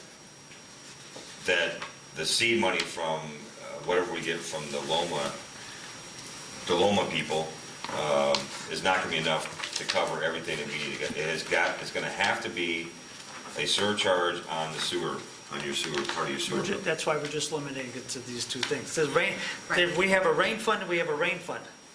This rain fund is just basically what are the proceeds from the property owners from Loma. That's all we're talking about. We're not even going to go and talk about the rest of this stuff, because we have no idea what we're talking about at this present time. If I may, trustee, and this is very important. This ordinance, because of all the issues that the board members have raised, this ordinance is an ordinance authorizing the initiation of a letter of map amendment for certain property within the village of Midlothian and providing for a fee to offset the cost. Nothing in this ordinance determines the rain fund or your flexibility to do anything with the rain fund. I want to make that clear. This ordinance does not address the rain fund at all. So you still have the full freedom to do whatever you want to do. All this does is saying, we're going forward with the Loma, and we are authorizing How much it's going to cost. Right. So, the residents. right, exactly, property owners. And these are the I- homes that are in the Loma. And I think that we need to be careful about using the term pay it forward, the pay it forward fund. I'm not comfortable with using that term because a lot of the residents are going to interpret that as the fact that, you know, we're making them pay $200 and then we're going to use that $200 to, you know, have a party or do something else or do an engineering study somewhere else, which is the intention, but that, like the attorney said, the ordinance specifically says every property owner is going to, you know, they're going to benefit from this LOMA, so their fee is going to be as it's set forth in the ordinance, and if their property can't get out, then their fee will get reimbursed to them. Right, and it's really just to establish a rain fund. Right. That's it. So, But let's not refer to it as the pay it forward Just- fund any longer. Just rain fund, right, rain fund. so, I have a question. yeah. Where does the loose end of the 5-year capital cost that CNT is helping us with? Where does that, I mean, this is all part of what are we going to do? No, CNT isn't helping us with that. We applied through Chicago Metropolitan Agency for Planning through their local technical assistance. They have a board meeting next week. I hope we hear next week whether we were awarded or not. Okay, so is CNT and MWRD wrote letters of support? Correct, Okay. for the CMAP But they LTA. were also gathering information for us, were they not? CNT, they were they were contributing something to that. What, project priorities? Engineering or some kind of analysis, No, I don't think they were doing any more analysis. okay, but, this, it seems to me that we're not including this loose end, where we're telling people that we want to have a rain fund because we, over the next 5 years, we're going to have all of this infrastructure that's going to need attention and going to have to be paid for. So we're looking at the whole picture. We're just not looking at a Loma or. Correct. We're That's the missing piece, and we're hopeful that we're gonna get that award. No guarantee. If that does come about, we can't call it a rain fund, we have to call it stormwater management. Right. Well, then Then let's call it that's something else then. Well, that's what I'm saying, we have a rain fund for now, and that designates this money right here.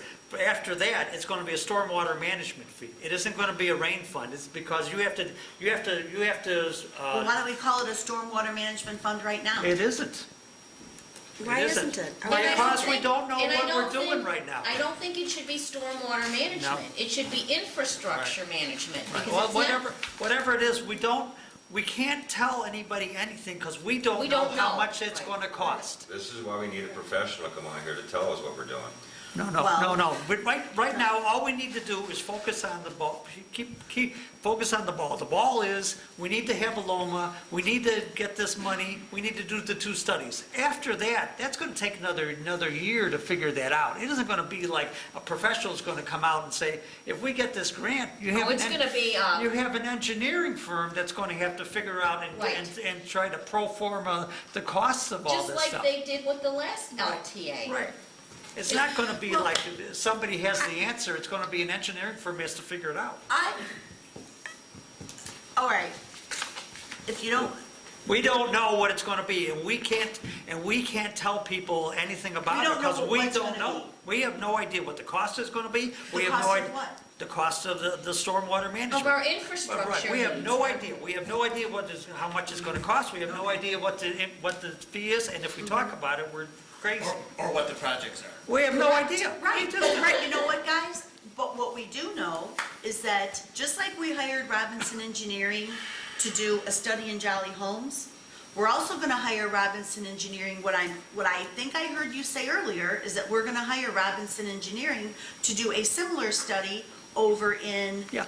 the Belly Button Hill neighborhood, and then over Yes. in the, what was the other neighborhood called? Bremen Bremen Heights Well, I neighborhood. think that's what we can use That's this what we're for. gonna tell them. Right, and that's fine, but if we're going to take the proceeds from the Loma payments to put into the rain fund, or whatever you wanna call it, and then use those funds to fund those 2 studies, that's no different than us going ahead and applying for, the studies that Robinson is doing in Jolly Homes and then eventually might do at Belly Button Hill and Bremen Heights is no different than the studies that we would engage someone to do using the technical assistance No, grant but- from Cook County if we're awarded that It's not, grant. it's from CMAP, and it would be Okay. throughout the village. It could even include replacement of storm sewers, and it could be, I mean, Right, but my point is that we can start looking forward to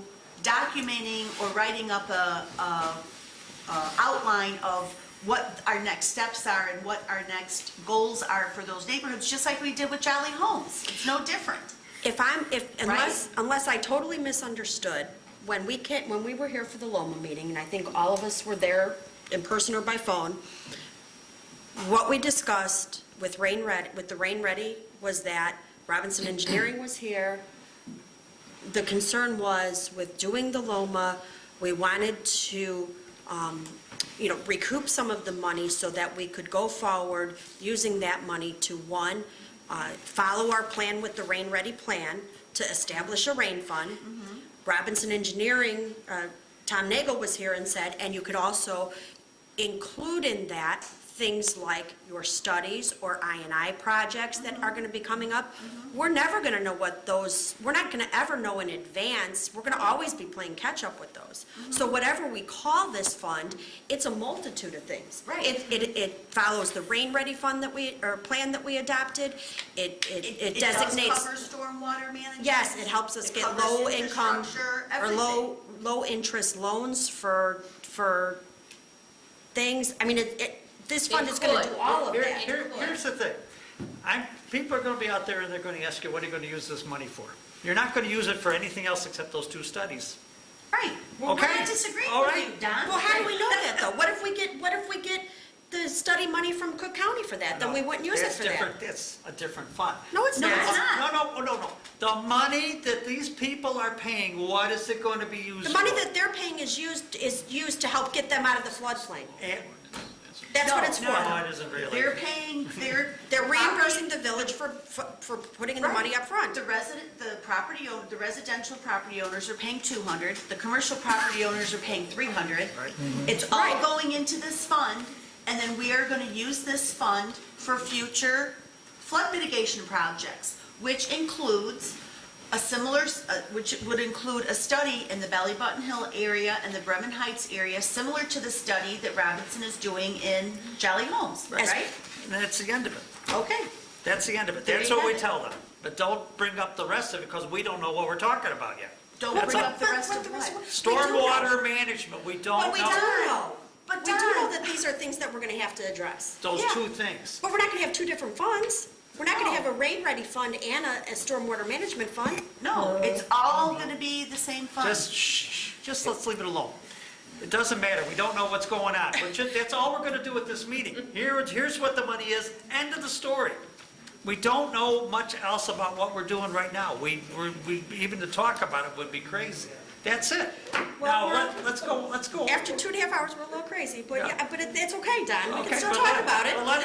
We can talk about it, but we don't know we need an expert to talk about it. Fine. Well, we don't disagree, but we need to let the residents know that we're doing Jolly Homes, we're looking at Belly Button, Yes. Bremen Heights next, and then we're gonna look at the next neighborhood next. We're gonna keep on going neighborhood by neighborhood till it's all fixed. We can't just say we're stopping here at these 2 and With not their talk money, about the rest of the with their neighborhood. money, they're gonna ask, what are you doing with their money? That's the only question we have to answer. Anyway, that's the only question we have to answer. We don't have to answer anything Here's else. my biggest problem. Robinson Engineering Yeah. has done these things for other towns. Yeah. Why are we up here trying to do it for them? We should have given them the task to say, this is what we want, and they could have done it all, and we could have sat back, read it, and Agreed. approved it. I don't know why a person that owns a jewelry store, electrician, you The know. grant is free. Huh? The grant is free. What grant? What grant? The grant is If we free. get the CMAP, If we I'm get talking about the Loma ordinance and how we're gonna use the money on rain stuff. And we have an engineering firm that specializes in these things. And here we are, you know, I don't disagree with you, Mayor. This is the 3rd draft It's a now matter of the Loma ordinance. semantics. Well, everybody needed to give their input to the Loma ordinance, and we've all done that. My recommendation now is, before we finalize it, it's not ready to be finalized yet, it should be reviewed by Robinson Engineering to make sure that there isn't some other technical, there's not some technical. Should've been the other way around. technical- What? The experts should have gave it to us so that we could review it and see if we want to make changes. It shouldn't be that we should be telling the experts. We're not What to telling do. the experts. Well, that's what you're saying. Let them review what we did. We shouldn't. Well, our attorney needed to put some sort of draft together initially. I don't Should think. have done by Robinson Engineering. What does the Loma have Okay. to do with engineering? It doesn't have a thing to do with it. They've worked at other towns on Lomas. They've worked with other Don, towns on rain funds, stormwater Don, management. This excuse me, is- this trustee is- Who's doing the Loma? An engineering company. Antero, not Robinson. But it's an engineering company. Right, Doesn't then- matter. then ask- That's what has to do with the. Then ask Antero. All right, we're moving on. Okay, so wait, the Loma, okay, so the Loma has a couple little glitches here, and basically one is that when we talk about business properties, we have to make sure we talk about business pins, because it's not just the whole property, it's a business pin property. So they're gonna get charged for each, $300 for each pin, not just a property. And number 2 would be But we all agreed that residential properties would not Would be be the whole thing. charged Yeah, the same right. way. Okay. Exactly. And, okay, so that's one thing. Number two is there, what happens if people don't pay? And we put in there, it's going to be referred to the clerk, who is going to do, normally I would think there would be some sort of penalty on there if you didn't pay on time. The ordinance is designed to give the clerk the ability, the authority to collect non-payment as a debt to the village, which means that, just like everything else. If they don't pay, then If they we'll don't- just Just put a like a lien. parking we'll ticket, put a just lien- like your water- We'll put a whatever. lien on the property, All options are and ready. when they go to sell the property, I don't want to just say that we're gonna carry it on the books, and when they come to get a transfer stamp, then they'll have to pay it. Because sometimes some things can get misfiled in property files, papers get lost, and someone can come and pay their transfer stamp, and that may not be captured. So if there are any property owners that do not pay, then we can assess them a penalty or whatever, and then we'll file a lien against the property, and at some point in the future, when the home is sold, Or refinanced. or refinanced or remortgaged, Or, they yeah. will not be able to transfer clean title unless that lien is paid in full. And that's how the village will get reimbursed. See, I would put a penalty on that because you'll probably get. I if they're- did suggest a penalty. Okay. And then a lien. Then we'll Well, put a lien on yeah, it. if you're gonna wait for for the lien, you might get paid till when heck freezes over. Eventually, someone's gonna sell the house, Well- even if it's 30 years down the road when grandma dies. Or refinance, or take a loan out on it, or something. It's gonna get sold. So what Eventually, if 30 someone years. doesn't want to be part of the LOMA, and they don't have a mortgage on the property, and they don't require flood insurance? Right. We're going to make them be part of it anyway? Sure, because their property, first of all, what's the benefit to them? Their house got way more saleable and the value of their property went up. But if someone can't afford it, let's just say a senior has a house that they have no mortgage on it, and they're not in a position to do a reverse mortgage refinance or Right. something. So, and then we want to tack on penalties too? Well, I believe that we agreed that if a homeowner, there's language in one of the paragraphs that says the homeowner can request a payment plan. Yes. So if they want to request a payment plan, and if it's someone who is in an economically disadvantaged position, it could be $10 a month. Right. It could be $5 a month. Right now, it's 120 days, but sure, why not, why? If they request a payment plan. Originally, I talked about 180 days, I think we're on the same Yeah. page. I mean, if As long it's- as we had that flexibility. Yeah. Oh, yeah. If it could be even as low as $5 or $10 a month for, because even $200 at $5 a month, it Again, would be eventually paid. all of these are very good points, and the ordinance is designed to give the clerk the authority to do exactly what the board's will is with regard to this. I contemplated that the clerk would not simply be just making Right. stuff up, that he would consult the board with regard to penalties, with regard to the extending payment plans out. The 120 days was intended for those individuals who weren't going to go with the payment plan. A payment plan option would allow individuals, and again, the clerk would have the authority to extend it out past 120 days. And the board could instruct the clerk as to how long they want to go. And with regard to the PIN, Trustee Kilby, the ordinance is drafted to not get involved in the property PIN thing, because in Exhibit A, and is what's missing from it right now before we pass it, and today we weren't going to pass it, we were just going to Right, discuss it. discuss it, and it'll be ready for the next board meeting. The Exhibit A will have the properties that are in the LOMA, and Exhibit B will be the charges. So it will be specific as to what each assessment is.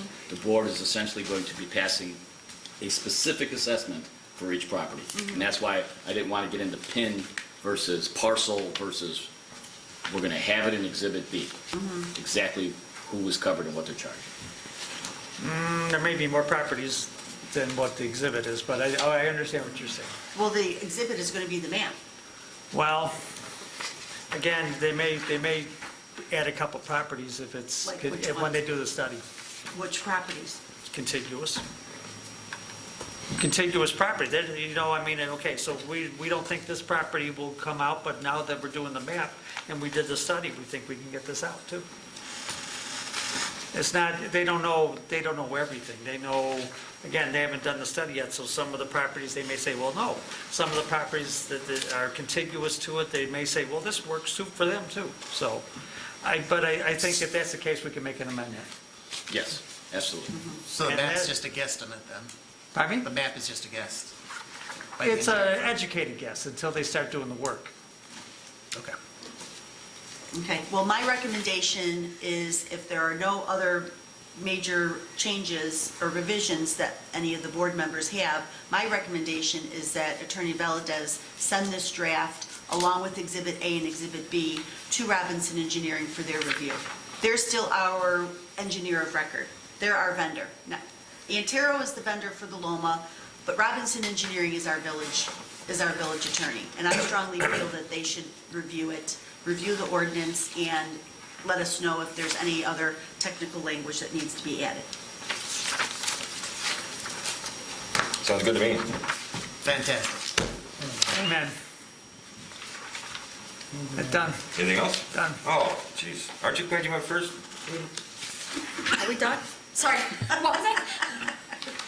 Where we at? Trustee Cavity. It's my turn. Okay. My first order of business is to throw down a scarecrow challenge to the rest of my board members, including the clerk and the mayor. We've got some great scarecrows that are going up out there, and it's not that hard to build a scarecrow. It's very easy, as Trustee Crowley and Trustee Ivan know, because they, you know, we were all together on Saturday helping build scarecrows. So I would really urge all of you to take a stab at it. It's quite fun. Beautification's a good kick. And it's Kick your not, butt. it's not that I've already difficult. volunteered to do that. No one's gonna be better than the Blues Brothers and the Penguin. I was Really? tasked- Really? I was I tasked have to with- disagree. Yeah, technology was better already. The police department has 2 excellent exhibits of police officers out there that, by the way, do not, if they resemble real police officers, it is just a coincidence. Just so everybody knows. I was out there yesterday, I believe it was, and Helen and Chris tasked me with making a milkman scarecrow. There you go. So Clerk Moscow and I will be working on that this weekend. Okay. I just told them that I just made Is that because of the transportation aspect of that particular area? the milk stop, us being the Yeah, first milk stop, so.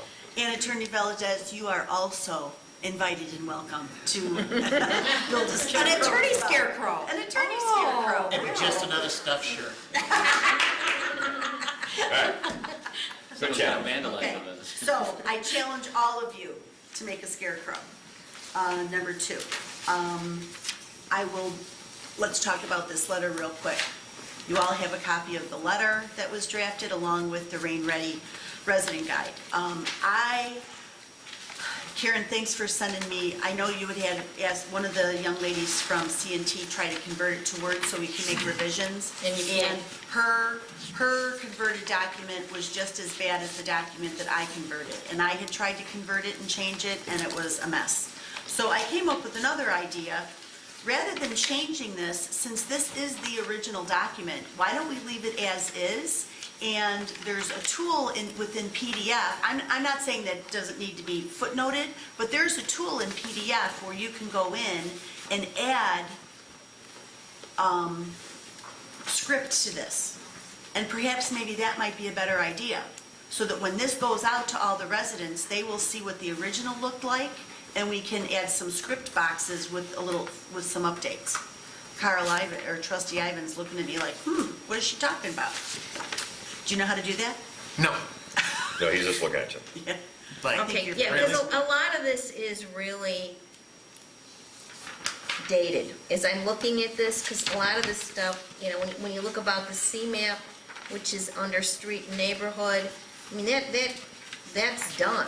I know it is, but And we'll put that footnote in there. Okay. The point is, we need to send this out, and this citizens guide needs to go along with it, because somehow we have to introduce the Rain Ready plan to all of village residents at large. And the letter says, one of the bullet points in the letter says that they can go to the village website and they can look at the whole Rain Ready plan. But at least we're giving them this 4-page citizen guide.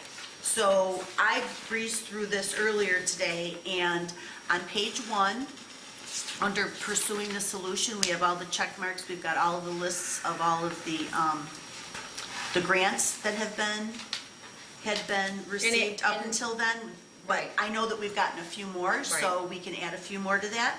Underneath there's a footnote that says an additional 8.3 million of flood mitigation on Natalie Creek has been proposed. We could put the footnote that says it's been approved, it's in process, engineering is completed, something. Construction to begin in early 2018.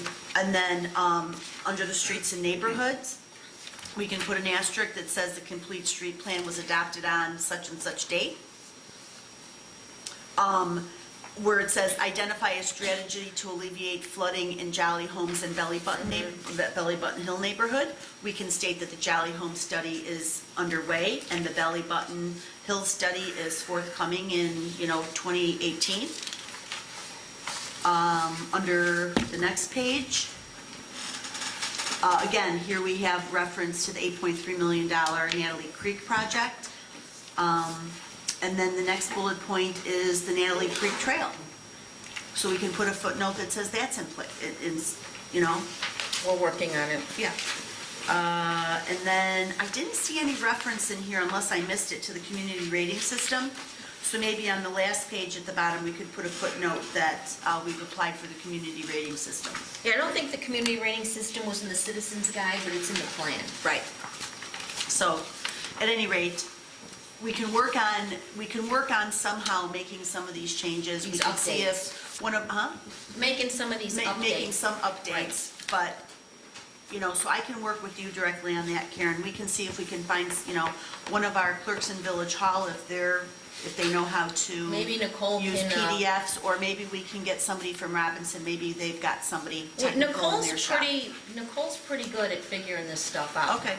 I mean, I All have, projects go through the department head, please. pardon me? Yeah. All you have to run projects it will go through the department. Yes, You have to I run it through understand, Maggie. Not I specific understand individuals. that. I No, know, no, I understand that, but I've I contacted Maggie before for assistance.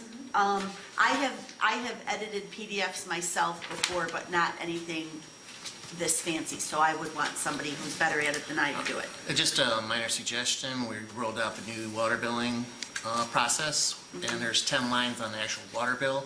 So if you want, you could put it all on the website, and we could reference it directly on the water bill.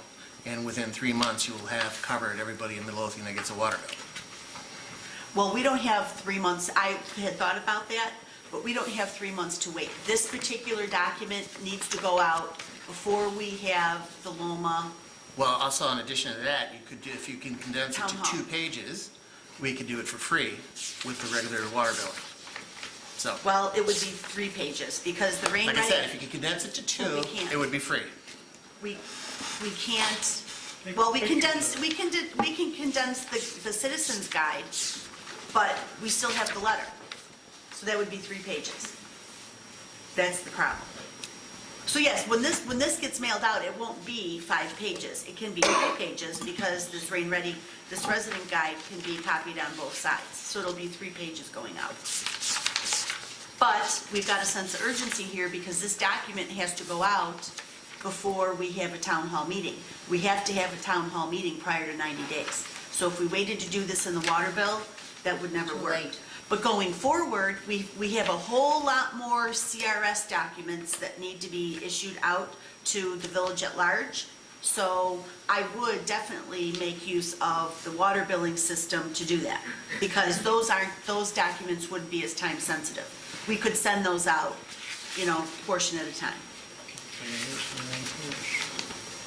So, my next question to all of you is, have you read this letter, and do you have any questions, comments, suggested revisions? I read it a couple times.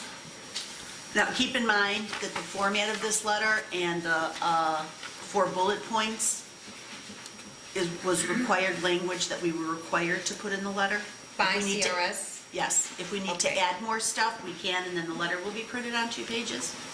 Front and back, it'd be a little bit longer, but So I guess as I read it again, do we want to talk about the LOMA in establishing a rain fund? Do we want to do that, to kind of lay the groundwork, just very briefly? Don thinks we're crazy. I said, I think Don said we were crazy for doing that. Okay. Just a suggestion. Can I make a suggestion on your fourth bullet point at the bottom of the paragraph? We got for more information, contact the village hall. Yeah. Ask for the building department. Can't we just put in the building department's direct phone number and public works direct phone number instead of going through the front office and then just having them transfer the calls? Sure. I mean, that would be easier. Okay. Because if you're getting a Thank you. plethora of calls. You know, we also, But then should I put in the superintendent's phone numbers? You'd go right to the clerk. clerks. That way the clerks are going to get the number and most likely they're going to take information and get back to them. Okay. the other thing is theoretically, we could have an email address set up that people could email to so they don't have to call. Oh, specifically for this? Mhm. And then who would be responsible to answer that email? We could have 2 or 3, 4 people, we could have as many people as we want responsible to look at it and see it, but if you wanted Right to, to the clerks too. yeah, it could go to the clerks, it could do Well- anything, so we would then have Well, a communication, we would that last have sentence email is- addresses. that is underlined was a very, very specific sentence that was given to us that we needed to put in here. And a they lot give of me a Bible to land? Mm-hmm. Okay. And a lot of people, Right. because there are still a lot of people that don't have computers, we still need to give them the option of calling Right. or emailing. So I was running out of room, so that's why I just put, make a phone call. I was just thinking if we had an email address, we could save those emails that people, for people that are sending, and then, If you can get me an email address in the next week so we can get this updated, that would be fine. But I really would like to push to get this in the mail in like the next 10 to 15 days, 10 to 15 business days. Probably 15 business days. So we got to work on that citizens guide. Yes, we have to work on this. Who does our printing? Well, remember, we have an offer from CNT that they will assist with printing. Does that mean that they'll pay for it, or they'll They give us a said they would reduced rate? assist with it, so I have to confirm with Dawn Thompson exactly what their commitment is going to be. Okay. So I think we would kind of update. Do you want to contact her, or would you Oh, yeah, prefer that I I'll contact No, her? I'll contact her, because Okay. I've been going Okay. back and forth with her. Okay, so basically it would be 3 sheets of paper. It would be the letter, and then the citizen guide, which would, it's 4 Well, they pages may only printed out pay for too. the citizens guide. I'll take That would be whatever I fine. can get from them. That'd be fine. so this is the letter that'll go to all property owners. This goes to everyone in the village. Now, my question to you is, with regards to apartments, does it go to every apartment unit occupant, or just the building owner? We would probably Or use the both? water billing, and it would probably just go to the owner of the building. So the apartment, the people who live in each unit would not get this?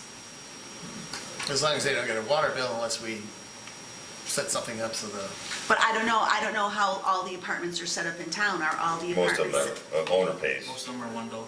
Just one bill, one meter bill? Okay. But what if it's a building that's in the flood zone, that has flooded? Could we just put, if this is a multi-unit building, please post?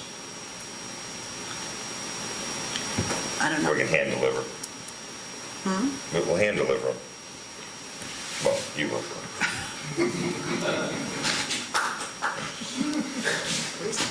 Clap. All right, Police department. let's keep moving here. Do Okay. you have the log So- system set up for this? Pardon Do you me? have the log system set up for this? That people call, you have to make a log of the people calling? The log has been established. I did it myself. Item number 320 on the CRS list. So it's there. And people know how to do it. Well, I had actually put that log together back in February when we had all those rainstorms in February, and I Right. sent it to both superintendents, and I asked them to make sure that it was being used. So I'm hoping, We would verify that. so anyways, now that we are going to officially be on CRS, since we've got our application going, that log has been put onto village letterhead, and it does need to be implemented. Okay, the next item I have for discussion is the discussion of fees. In your packet, you've got a copy of the current village fee schedule. The reason why this came up is because a resident had contacted us and complained, why did they have to pay $105 permanent inspection fee for a brand-new front door? And after much discussion, and discuss this with the mayor and discuss this with the building department superintendent, it is not my intention to have this discussion for the village to waive inspections in any way, shape, or form, but after reviewing this Exhibit A fee schedule, it's not very clear. If you refer to page 7, it discusses miscellaneous fees, and many of the fees that are on here are related to more minor, non-utility related, like residential improvements, like roofs, windows, decks, porches, sheds, miscellaneous, swimming pools, fences. Okay, this document, this miscellaneous fees page does not reference inspection fees whatsoever. The only most of the inspection fees are on page 2 relative to new construction, and that would be new construction of residential and commercial buildings. You know, back on page 7 under fences, it says permit fee and inspection fee, $55. So why would we charge anybody who wanted to put up, you know, a deck or a porch $55 plus a $50 inspection fee if we're not going to charge an inspection fee for fences? That's kind of the question at hand. Again, not looking to waive the requirement for an inspection. I realize that those are important. When it comes to plumbing matters and electrical matters, if we have to hire somebody from the outside to do that inspection because it's more of a utility-driven issue, then that's what we would have to do. But, you know, if somebody wants to add 3 outlets to their house and they want to hire an electrician to do that, do they have to come in and get a permit for that? No, that's considered minor repairs. So you can hire an electrician to come in and add an outlet without getting a permit? Correct. Okay, that's And I fine. can tell you why there's a difference between this. For like a fence where it says permit fees and inspection fee, it's one price, because all they're inspecting is the post holes. Where they're not inspecting the fence. There's not a particular height the fence needs to go unless it's in floodplain, then it's a completely different story. Exactly. Well, they're But on the also decks- inspecting the post holes to make sure that they're within the boundaries of the property and they're not Right, so that's- encroaching into the other neighbors. Right. Right, And that's exactly. what the inspection is for. But when it comes to a deck or a porch, they have to inspect the height. A deck has to be 36 inches high, so there's different Right, more things that need to be construction inspected. technology to, Right, that need right. to be inspected versus not just the concrete. Okay. So that's why there's an inspection fee added to that. But I would like to ask you just to table any more discussion on this until I share with you my findings on this, because this is just one big cluster. Right, well, that was gonna be my next comment, was that after reviewing this today, trustee Gillis was kind enough to review this Exhibit A against our current ordinance, and unfortunately, this Exhibit A doesn't even match our ordinance, any of the ordinance fees. So this document is dated December of 2012. This document is dated December 12th, 2012. So if the board that was in place on that, at that time, adopted any of these updated fees, the attorney and the clerk at the time failed to update, to rewrite and update any of the ordinances. There is no fee schedule with the updated ordinance for 2012 in Right. our fee schedule. But I think that was the purpose. When this was done, Alan, Yeah, wasn't I thought the ordinance stated that, in accordance with the current fee schedule. right, by resolution, By because resolution, yeah. the board purposely did this so that every time we updated the fee schedule, have to didn't- change the we didn't ordinance. have to recodify it, Yeah, right. right. So if I want to go in and check what it's going to cost me, I'm going to go to the ordinance. I'm not going to go to the resolution. No, you're I going have to go to the fee schedule. You're gonna Fee go to the fee schedule. Right, but if I go to the fee schedule, You can't this is understand not it. what I'm finding. Right. All these yellows are The what's fee schedule in the missing. ordinance doesn't match this. Well, that's right, because we The fee schedule, adopted a there shouldn't be a resolution. fee schedule in the ordinance anymore. Right, there it is. should have been, those should have been deleted. Should have been taken Should be out. the, Right. the current fee schedule. All right, so you two are working at, Yeah. at the. Well, but at any rate, I just want to make one more comment. I did leave this at your chair. You all have this chart. So the first column is the permit fees that Midlothian charges. Okay, most of it's $55 down the line, except for swimming pools. It's a $75 permit fee, and then an additional $55 for the electric for the pool. For sidewalks, driveways, and aprons, it's $75. For plumbing, and I was a little confused because where this plumbing was listed on page 4, and I'm not sure if this was relative to new construction or an existing home. I have no idea, because it's not clear. Okay, you can see in Blue Island, and you have copies of what I printed off the Blue Island's website. Okay, but basically, I just wanted to give you guys a chart so you can do a quick comparison. Blue Island lists $55 for a plumbing permit, plus $10 for every extra fixture, but they don't reference any permit fees for any of these minor home improvement items at all. Oak Forest, their list is a little more extensive. Their permit fees are $15 for everything except for replacement windows. But they have different inspection fees, as you can see. Could I ask a question? What would be an inspection on installing just a new front door? What would we Well, according inspect? to Superintendent DeSimone said when they go to inspect the door, because when you replace a door these days, you're just not replacing the rectangle.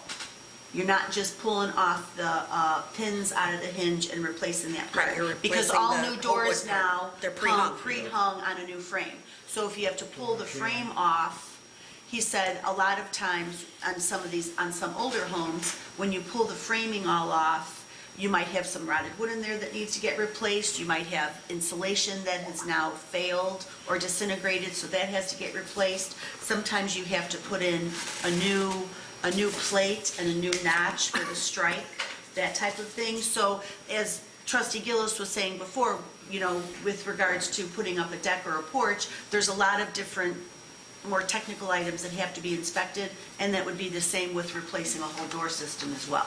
If you're just replacing the door itself and not the frame, if you're buying a new door and you're not using the frame, you're pulling the pins and pulling the door out and just putting it in the hole that you got in the front of the house, that's one thing. But a lot of people don't do that anymore. They pull the whole frame out and they replace the whole frame. So I'm not stating that we need to waive the inspection. I'm just suggesting that $105 seems to be it doesn't seem to be the market fee as compared to the rest of our neighboring villages, what they're charging. I'm It missing seems to be something. a Where does little- it say doors are 105? Well, it's $55 permit and a It's a $50. 55, that's inspection. the problem, Don, is that our Oh, page got it, 7 Got it. lists all these permit fees. Yeah. If you see the note below, it lists the permit fee, but it doesn't list the inspection fee. The building department is referring back to page 2, because page 2 lists a $50 inspection fee for all these different line items, but that specifically says it's for new construction. Now that I look at this stuff, I was just newly on the board at the time, and it was a long time ago, but, well, not that long, 5 years ago. I think the $55 we charged for the permit was supposed to include the inspection, unless denoted otherwise. So all those $50 inspection fees that we tacked on to these permit fees, I don't think that was the intention, because now I'm looking at Oak Forest, most of theirs are $55 that include the inspection. Right. I was telling. I think that was only if you had to come back a second time or something like that, right? I was telling Trustee Kevin, when I was a chairperson for the building department, we ended up refunding some of the people $50 because we weren't supposed to charge them both of them. So there just needs, the document, this December 12, 2012 document is very disorganized and very disjointed. Superintendent Deesman at the department head meeting said he would love to jump into this right away and get this revised. He and I discussed it, and he said he is going to take a crack and start to Okay. revise it. Great. The last thing I want to discuss is the Spring Ready Community Garden Maintenance Proposal, but I can't find a copy of it in the board packet. It Oh, here is I'm sorry. right here. I found I it. think it's on the, I found it. Hybrid. yep. Okay.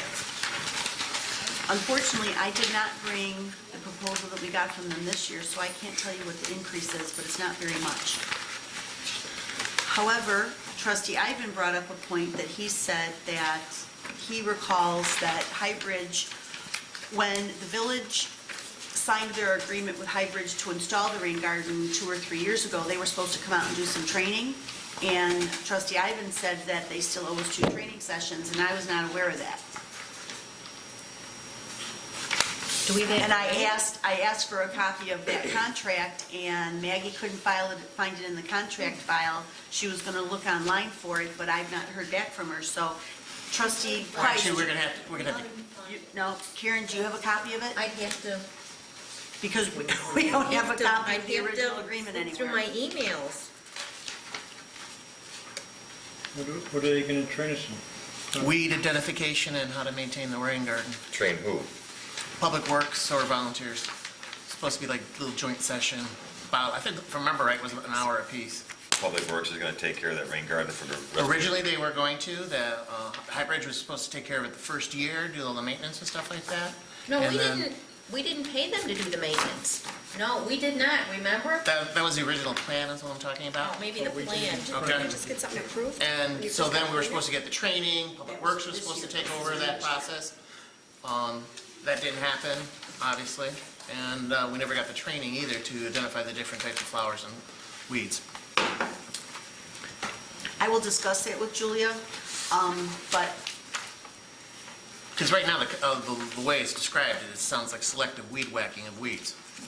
that's exactly what it is. So, They're weed whacking of weeds, they're cleaning it up. They said they would remulch the outside if we, that would be an extra charge, but I think if, if we can get Highbridge on board so that they can come out here at the beginning of the spring before everything starts to grow again, and we can get a handle on it right away instead of always having to be, I want us to be proactive with this rather than reactive. So if we can get Highbridge on board right away for the beginning of the spring next year, so they can come in and start maintaining it right away, then perhaps we can get Public Works to go and pick up a couple truckloads of mulch, and they can mulch around the outside where we have the majority of the mulch right now.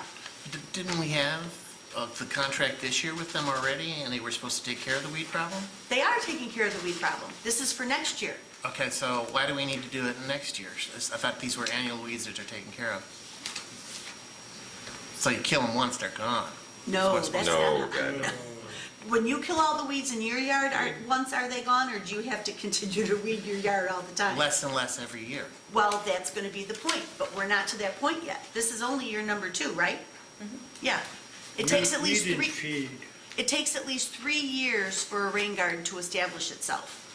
And that is so big that I'm guessing that we may have to go year number 4 and still have to hire them, but maybe they would have to come less in year number 4. I thought we were called a prairie garden. not a- Well, we are calling it a prairie garden, No. so. So we're gonna put this on the agenda? On the agenda for next week? Well, does anybody have any discussions or issues or problems? Because I don't want to put this on the agenda to be voted on next week if everyone's not in agreement. If we still have some questions or issues with Highbridge that we need to iron out, I would like to do that before I put this on the agenda for approval. Spot spraying? I don't think spot spraying is the way you want to go. Well, they're not, it said it includes spot spraying if need be, but that's not going to be their main method of maintaining the garden. The main method of maintaining the garden is to do the spot weed whacking and, hand pulling the clumps of invasive weeds that don't belong. Do you like this proposal? Is this what you think we need? Yes, absolutely. But it says in mowing too, what are they actually mowing? Mowing and perimeter weeding, spot spraying per season. When they spot mow with the string trimmer. They refer to that as mowing. That's the selective weed whacking. Yeah, the selective weed whacking. They use a So they're string gonna- trimmer. So They we're use paying them $225 each time they come out to weed whack. Yeah. Yes. I believe they send 2 people out. And they go through that whole entire garden. Originally, for whatever reason, we thought the garden was 5,000 feet. 3,000 feet, but it's like 5,200 feet. It's bigger than we thought it is. We measured it. So it's only $1,300 for the whole year. It's $1,300 for the whole season. That's for 6 times, that's,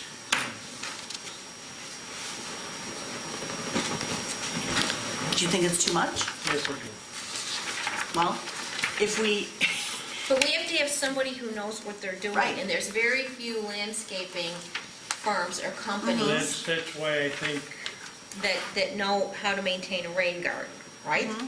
correct. I don't know, it sounds like an RFQ to me or something, yeah. Really? You're gonna RFQ $1,300 weed whacking bill? Put it on I don't the disagree list. with the idea. Put it on the list. I welcome you to go ahead and RFQ it, I trustee do Ivan. think we need to get them to come out and train people, volunteers or public works, because no offense to them, I agree. but to weed whack for $225, that particular area, But Jerry, I what you have wouldn't to pay understand, $225 for 2 people to weed whack the whole Well, Memorial they're Park. doing more than weed whack. they're not, spraying.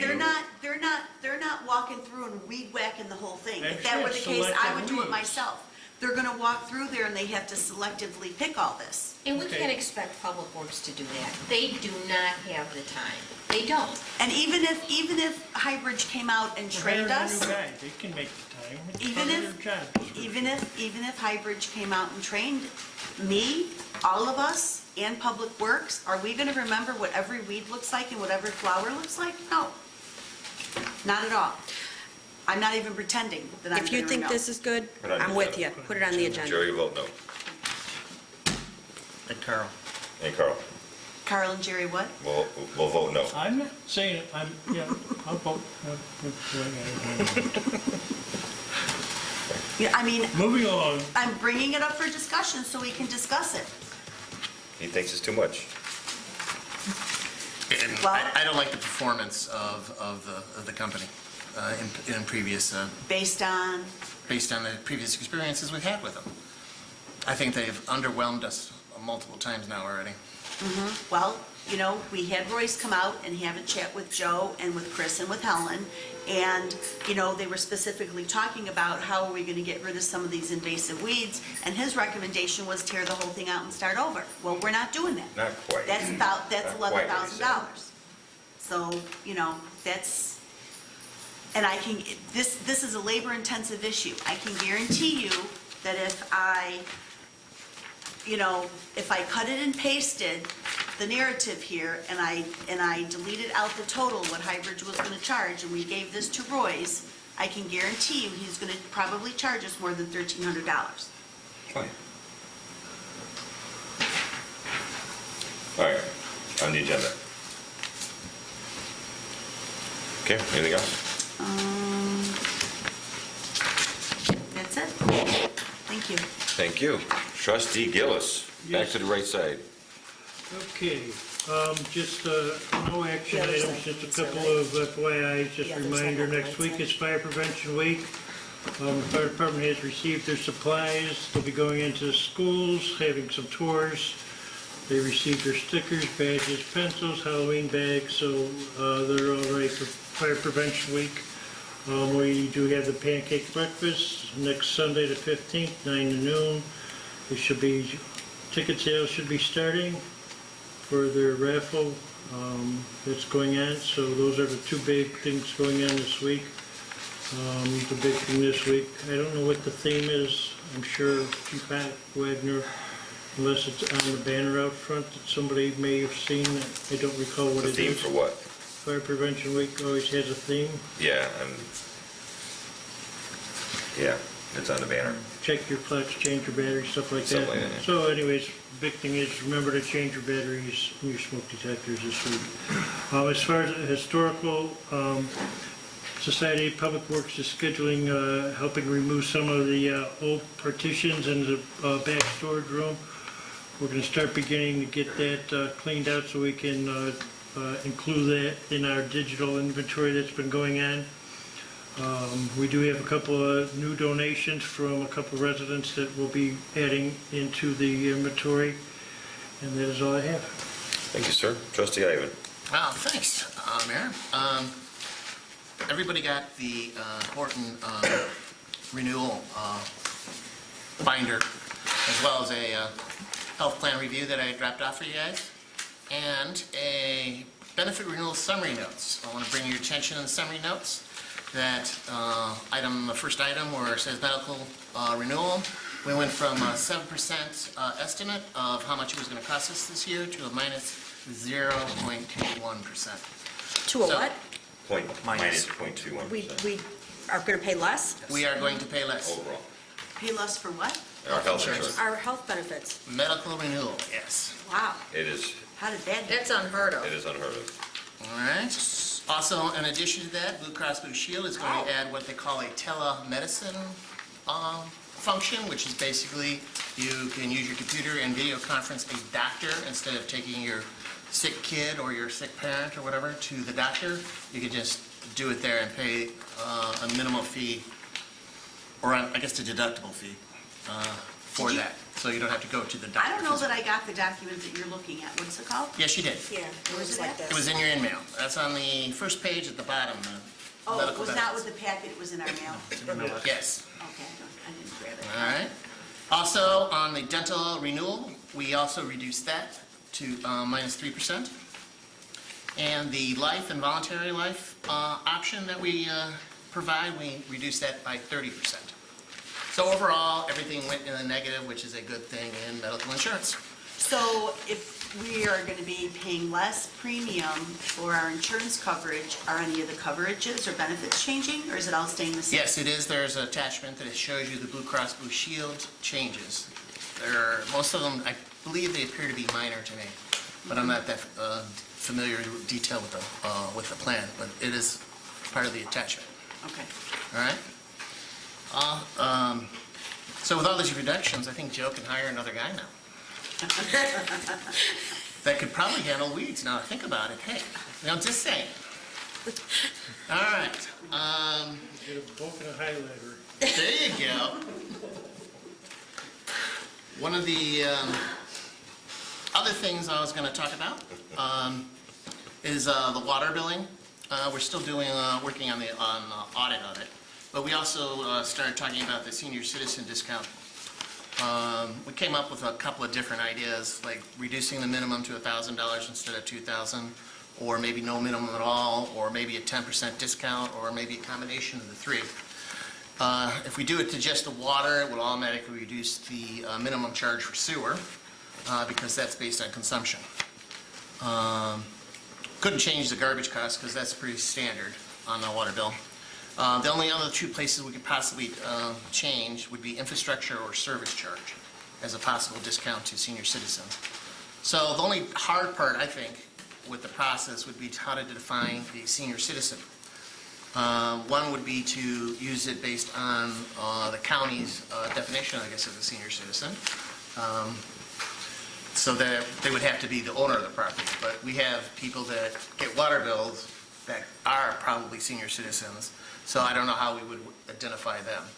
So I'm thinking maybe driver's license or something like that, if they had that, or a birth certificate, possibly define them as a senior citizen. Wait, could you say that again? We have senior citizens that, They're defined by our, you get the property exemption. Senior. Be a no, senior no, citizen. I understand that, but if they're not the property owner, how would they get a water bill in their name? A renter.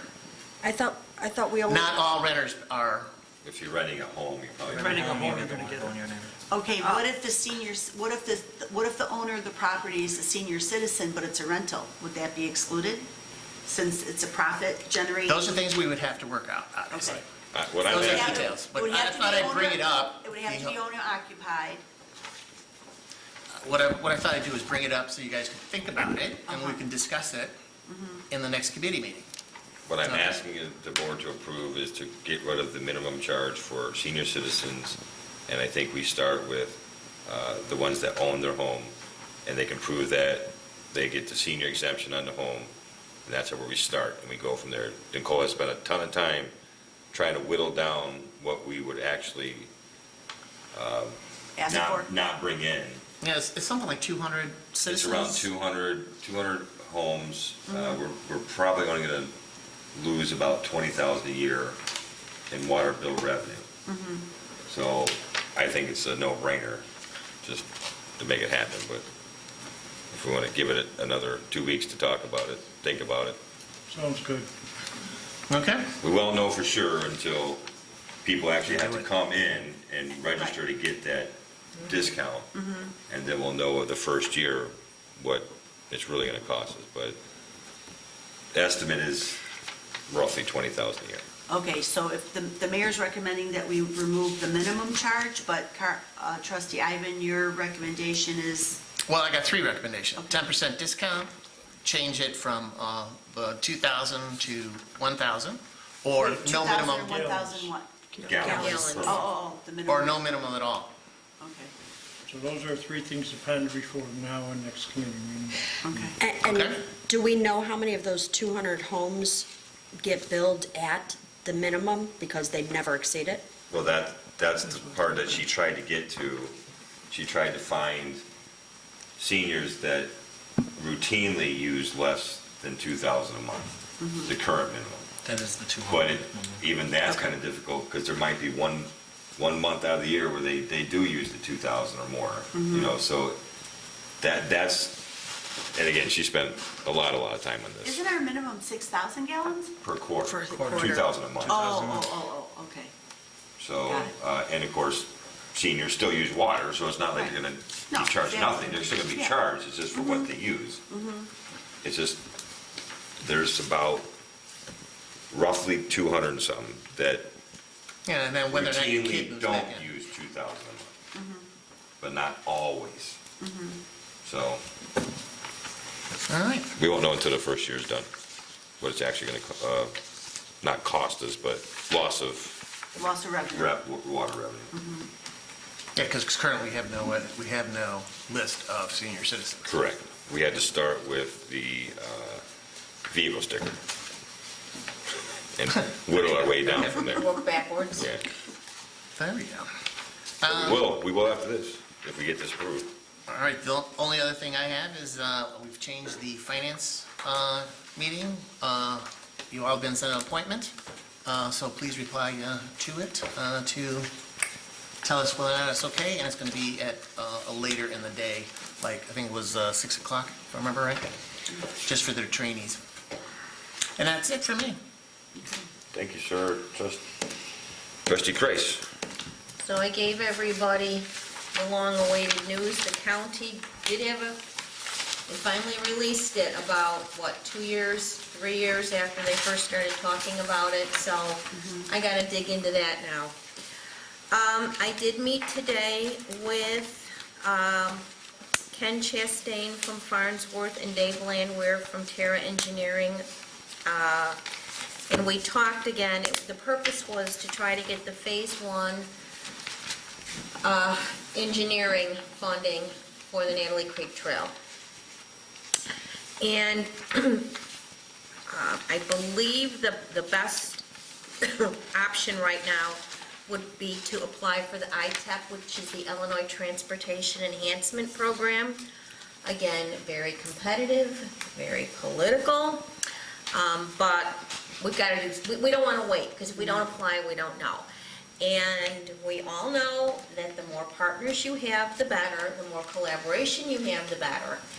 So Crestwood would like to join in on the application, since the original Natalie Creek Trail, one's down Costner to connect to the Cal-Sag. They've got a couple little spurs they want to add, but Dave Landwehr will take the lead on the app, and I think a lot of it's just going to be cutting and pasting, because it's going to mainly be taking what we already did from the Invest and Cook, copy and paste into the ITEP. It's due, I think, December 1st. The maps are basically done. The big thing is going to be letters of support. Ken Chastain said Mayor Presta is on board with the joint application, and they're actually going to get letters of support from Senator Durbin and Congressman Rush. I think you all know Mayor Presta was hobnobbing in Washington, D.C. recently with them. We'll work on our end to get letters of support from local agencies like SSMA and MWRD. So I think we have a plan in place. With the ITEP, though, it's 80% funded, 20% local match. And if we were to be successful, then it looks like we would split the local match with Crestwood, so we'd have 10% and they'd have 10%. But again, this is a work in progress, but I'm always very thankful when I get engineers and planners who want to help with this stuff, because it's complicated. And we're still going to apply for Invest and Cook in January, because if we were to get the ITEP, then maybe we could use the Invest and Cook as the local match. So we're going to, if we get them, that would be a great thing. We'll figure out how to spend the money. But I think, unless anybody has any objection, I think it's a good plan.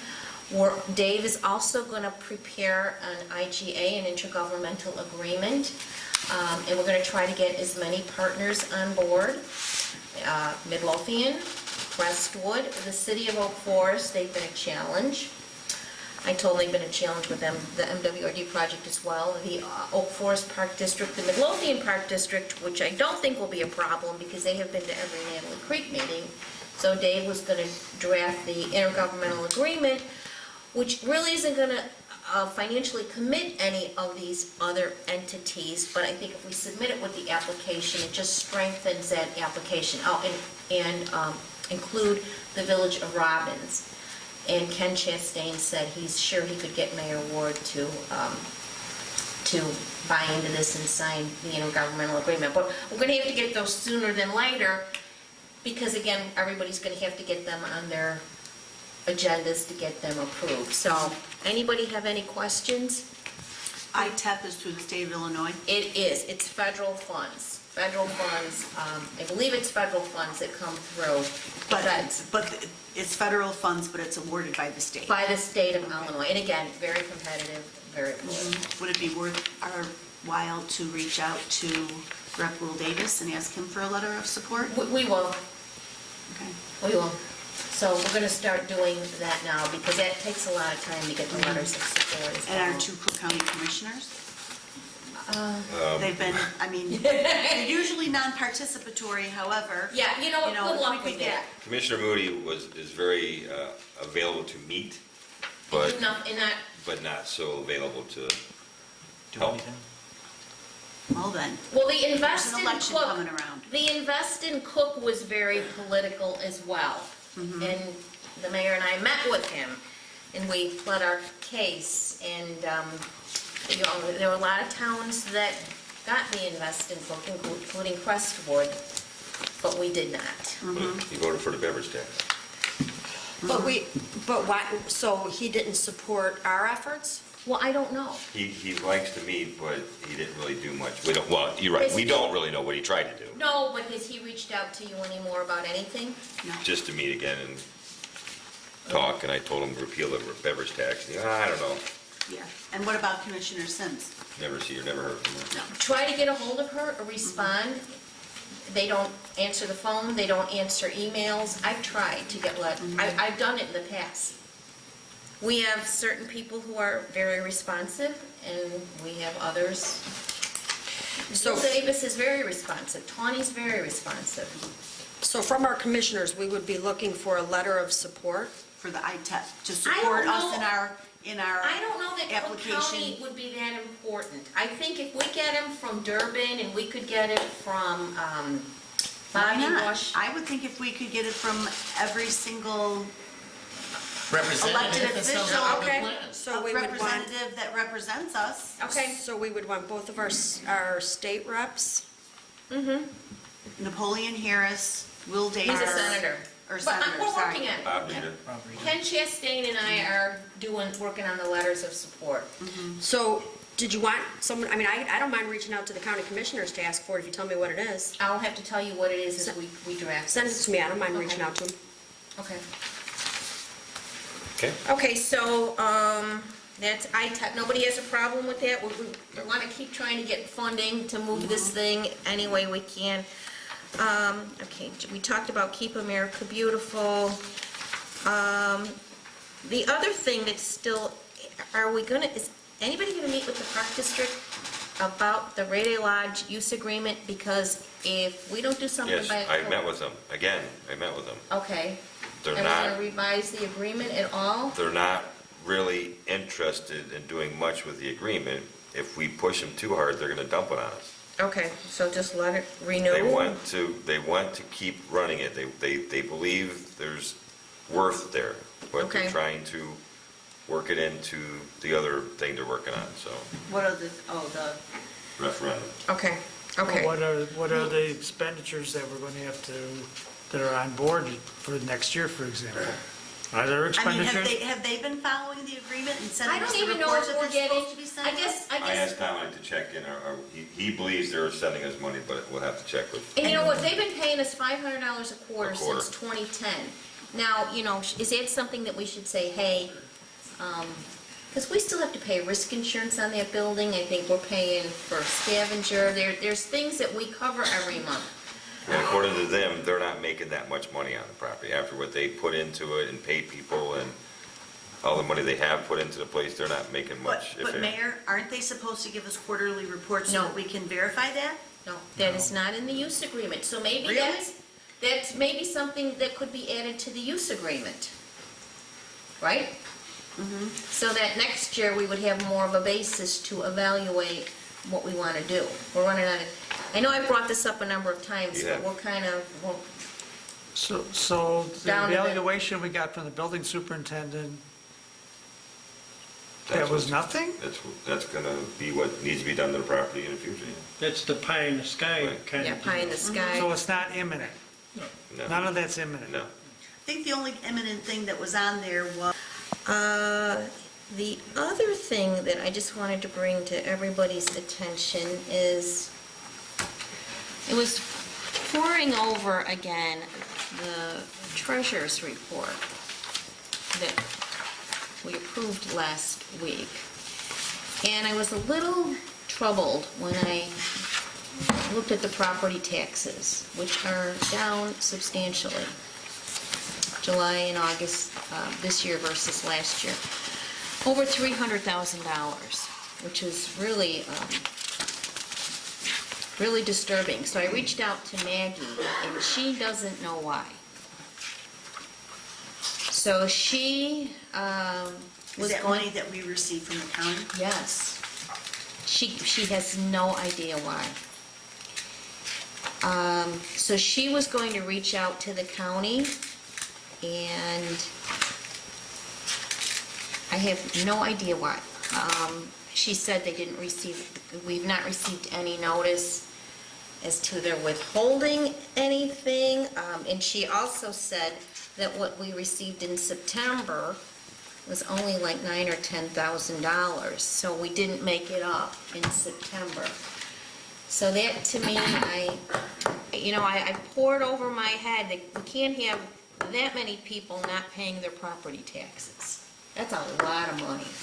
There could be a delay with the county too, sending out the payments, But with the they- budget shortfall. But Thought they, we should have gotten some. those are usually straight pass-throughs every year. They are? They get, the property taxes are straight pass-throughs. So, she was baffled too when I brought this up. So, Well, the county let a lot of people go when soda tax first. Yeah, but the property taxes, and they didn't send out any notification. You know, the state has sent out notification, we're gonna withhold your money, or your money's gonna be delayed. So, I'm just bringing that up, and we'll see what she can uncover. I hope there's a reason or a glitch somewhere, and I hope she'll uncover it. And other than that, I think that's all I have this evening. Thank you. Carl, trustee, I haven't covered the senior citizen water bills, and I guess I just did. So the water tower ribbon cutting is coming up on the 13th, Friday the 13th, at 6 p.m. And I just wanted to verify, I think majority of the board was okay with naming it the Rick Hansen Water Facility. Am I correct? Yes. Correct. We already voted on it, I think. Huh? We already voted on it. I was pretty sure. I just wanted to. We voted on it. Voted on it. Okay. Were we good. gonna name it that, or, oh, and we were gonna put a little plaque Right, there, not 'cause- his name up on it? After Joe showed me the sign, I just wanted to make sure that we're, okay. Good. I didn't want to show up there and everyone freak out and be mad. Can I just make a comment? Sure. 6 o'clock, it's starting to get like kind Joe of said he's dark, checked the time, oh. dark out. Wait a minute, we're setting the clocks back this, No, that'll be the end of October. okay. So But we're then, still, We're good. he's been checking the sun and it's been going down about 6:30. Okay. His sons are trying to get back here from, Wisconsin or something. So, we had to make it at 6. okay. What else I have, updates? What time is Ricky Rockets? 4. The ribbon cutting's at 4, but it's gonna be an all-day thing, basically. They're bringing out a band and free car washes and giveaways and stuff. And then I sent everyone, or I sent the 3 departments that have vehicles. I had a nice conversation with Principal Kabelkas during the homecoming parade, and we kept talking about pride, you know, the Village of Pride built and the Brown High School slogan, "We have pride," and we came up with the idea of putting "We have pride" stickers on our village vehicles that match Bremen's "We have pride" slogan. So I don't think I got anything negative from anyone, but we just wanted to, probably put it in the windows maybe. I think that'd be easiest if, instead of putting bumper stickers or something stuck to the car, and we think about resale, maybe we'd do window stickers. Window clean, like a, Like window Right. cleans or, I mean, even little, you could do it magnets if you wanted it on the bumper, you know. Okay. No, it's still. So I will talk to Dr. Kavalkas again to see if they can make us the stickers, and we'll put them in our cars. Excellent. Appreciate it. It's just a great way to tie the community and the school together and promote them as much as we can. That's all I have. Can I just say one thing that I forgot, Oh, Mayor? boy. It's quick, it's a good thing, it's quick. The panic button and the telephone have been installed. I'm assuming everything's working correctly. It was I tough. just received the bill, so I just want to make sure before I pass that on, everything's good, no one has any problems or complaints. I do not. And then the other thing that I forgot to mention when I was talking is next week I will be adding to the agenda to discard 2 vehicles that we've gained title of. Now are you done? Now I'm done. Clerk Glassville. Yes, I would be looking for a motion to approve the committee meeting minutes from July 19th, which the board has, and thank you for your corrections that you've sent. Is there a motion? I'll make a motion. And a second? I'll second. Any discussion? Have all the corrections been made? Yes. Yes. Okay, thank you. Roll call? Trustee Ivan. Aye. Trustee Crowley. Aye. Trustee Caveney. aye. Trustee Aye. Gillis. Trustee Killy. Aye. Trustee Kreis. Aye. Motion carried. Maria did send today the next set of minutes from the 26th board meeting. So if you have a chance to look at those and send any corrections, we'd like to approve those next week. Also, in the board packets that came out this week, Maria prepared a report of all of the FOIA requests that we have responded to since August 14th. So this is sort of a living document we will continue to update and share with the board, just to keep you apprised of the types of things that we are being asked to provide. Nice touch. Excellent idea.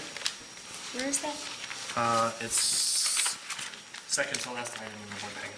Oh, okay. Okay, and then lastly, I have been receiving the IDOT MFT allotment reports, and so we'll start distributing those as well too, so you can see those. And I think that is all I have tonight. Okay, Attorney Valdez? Just that we've had a tough 90-day run with regard to being the defendant in litigation. We have 5 active cases in which the village is a defendant, and we have another one in which we are eminently going to be. So obviously, the objective of the office is to try and reduce and eliminate as many cases as we possibly can. Sometimes that's not within our control, but just to let the board know that we've had a rough quarter. That's it. So we go to executive session? Yes. Yes. At this time, I'm looking for a motion to adjourn to executive session to discuss employment, compensation, discipline, and potential litigation. I'll make the motion. I'll second. All in favor? Aye. All opposed? Thank you all. There will be no further business after executive session. See y'all.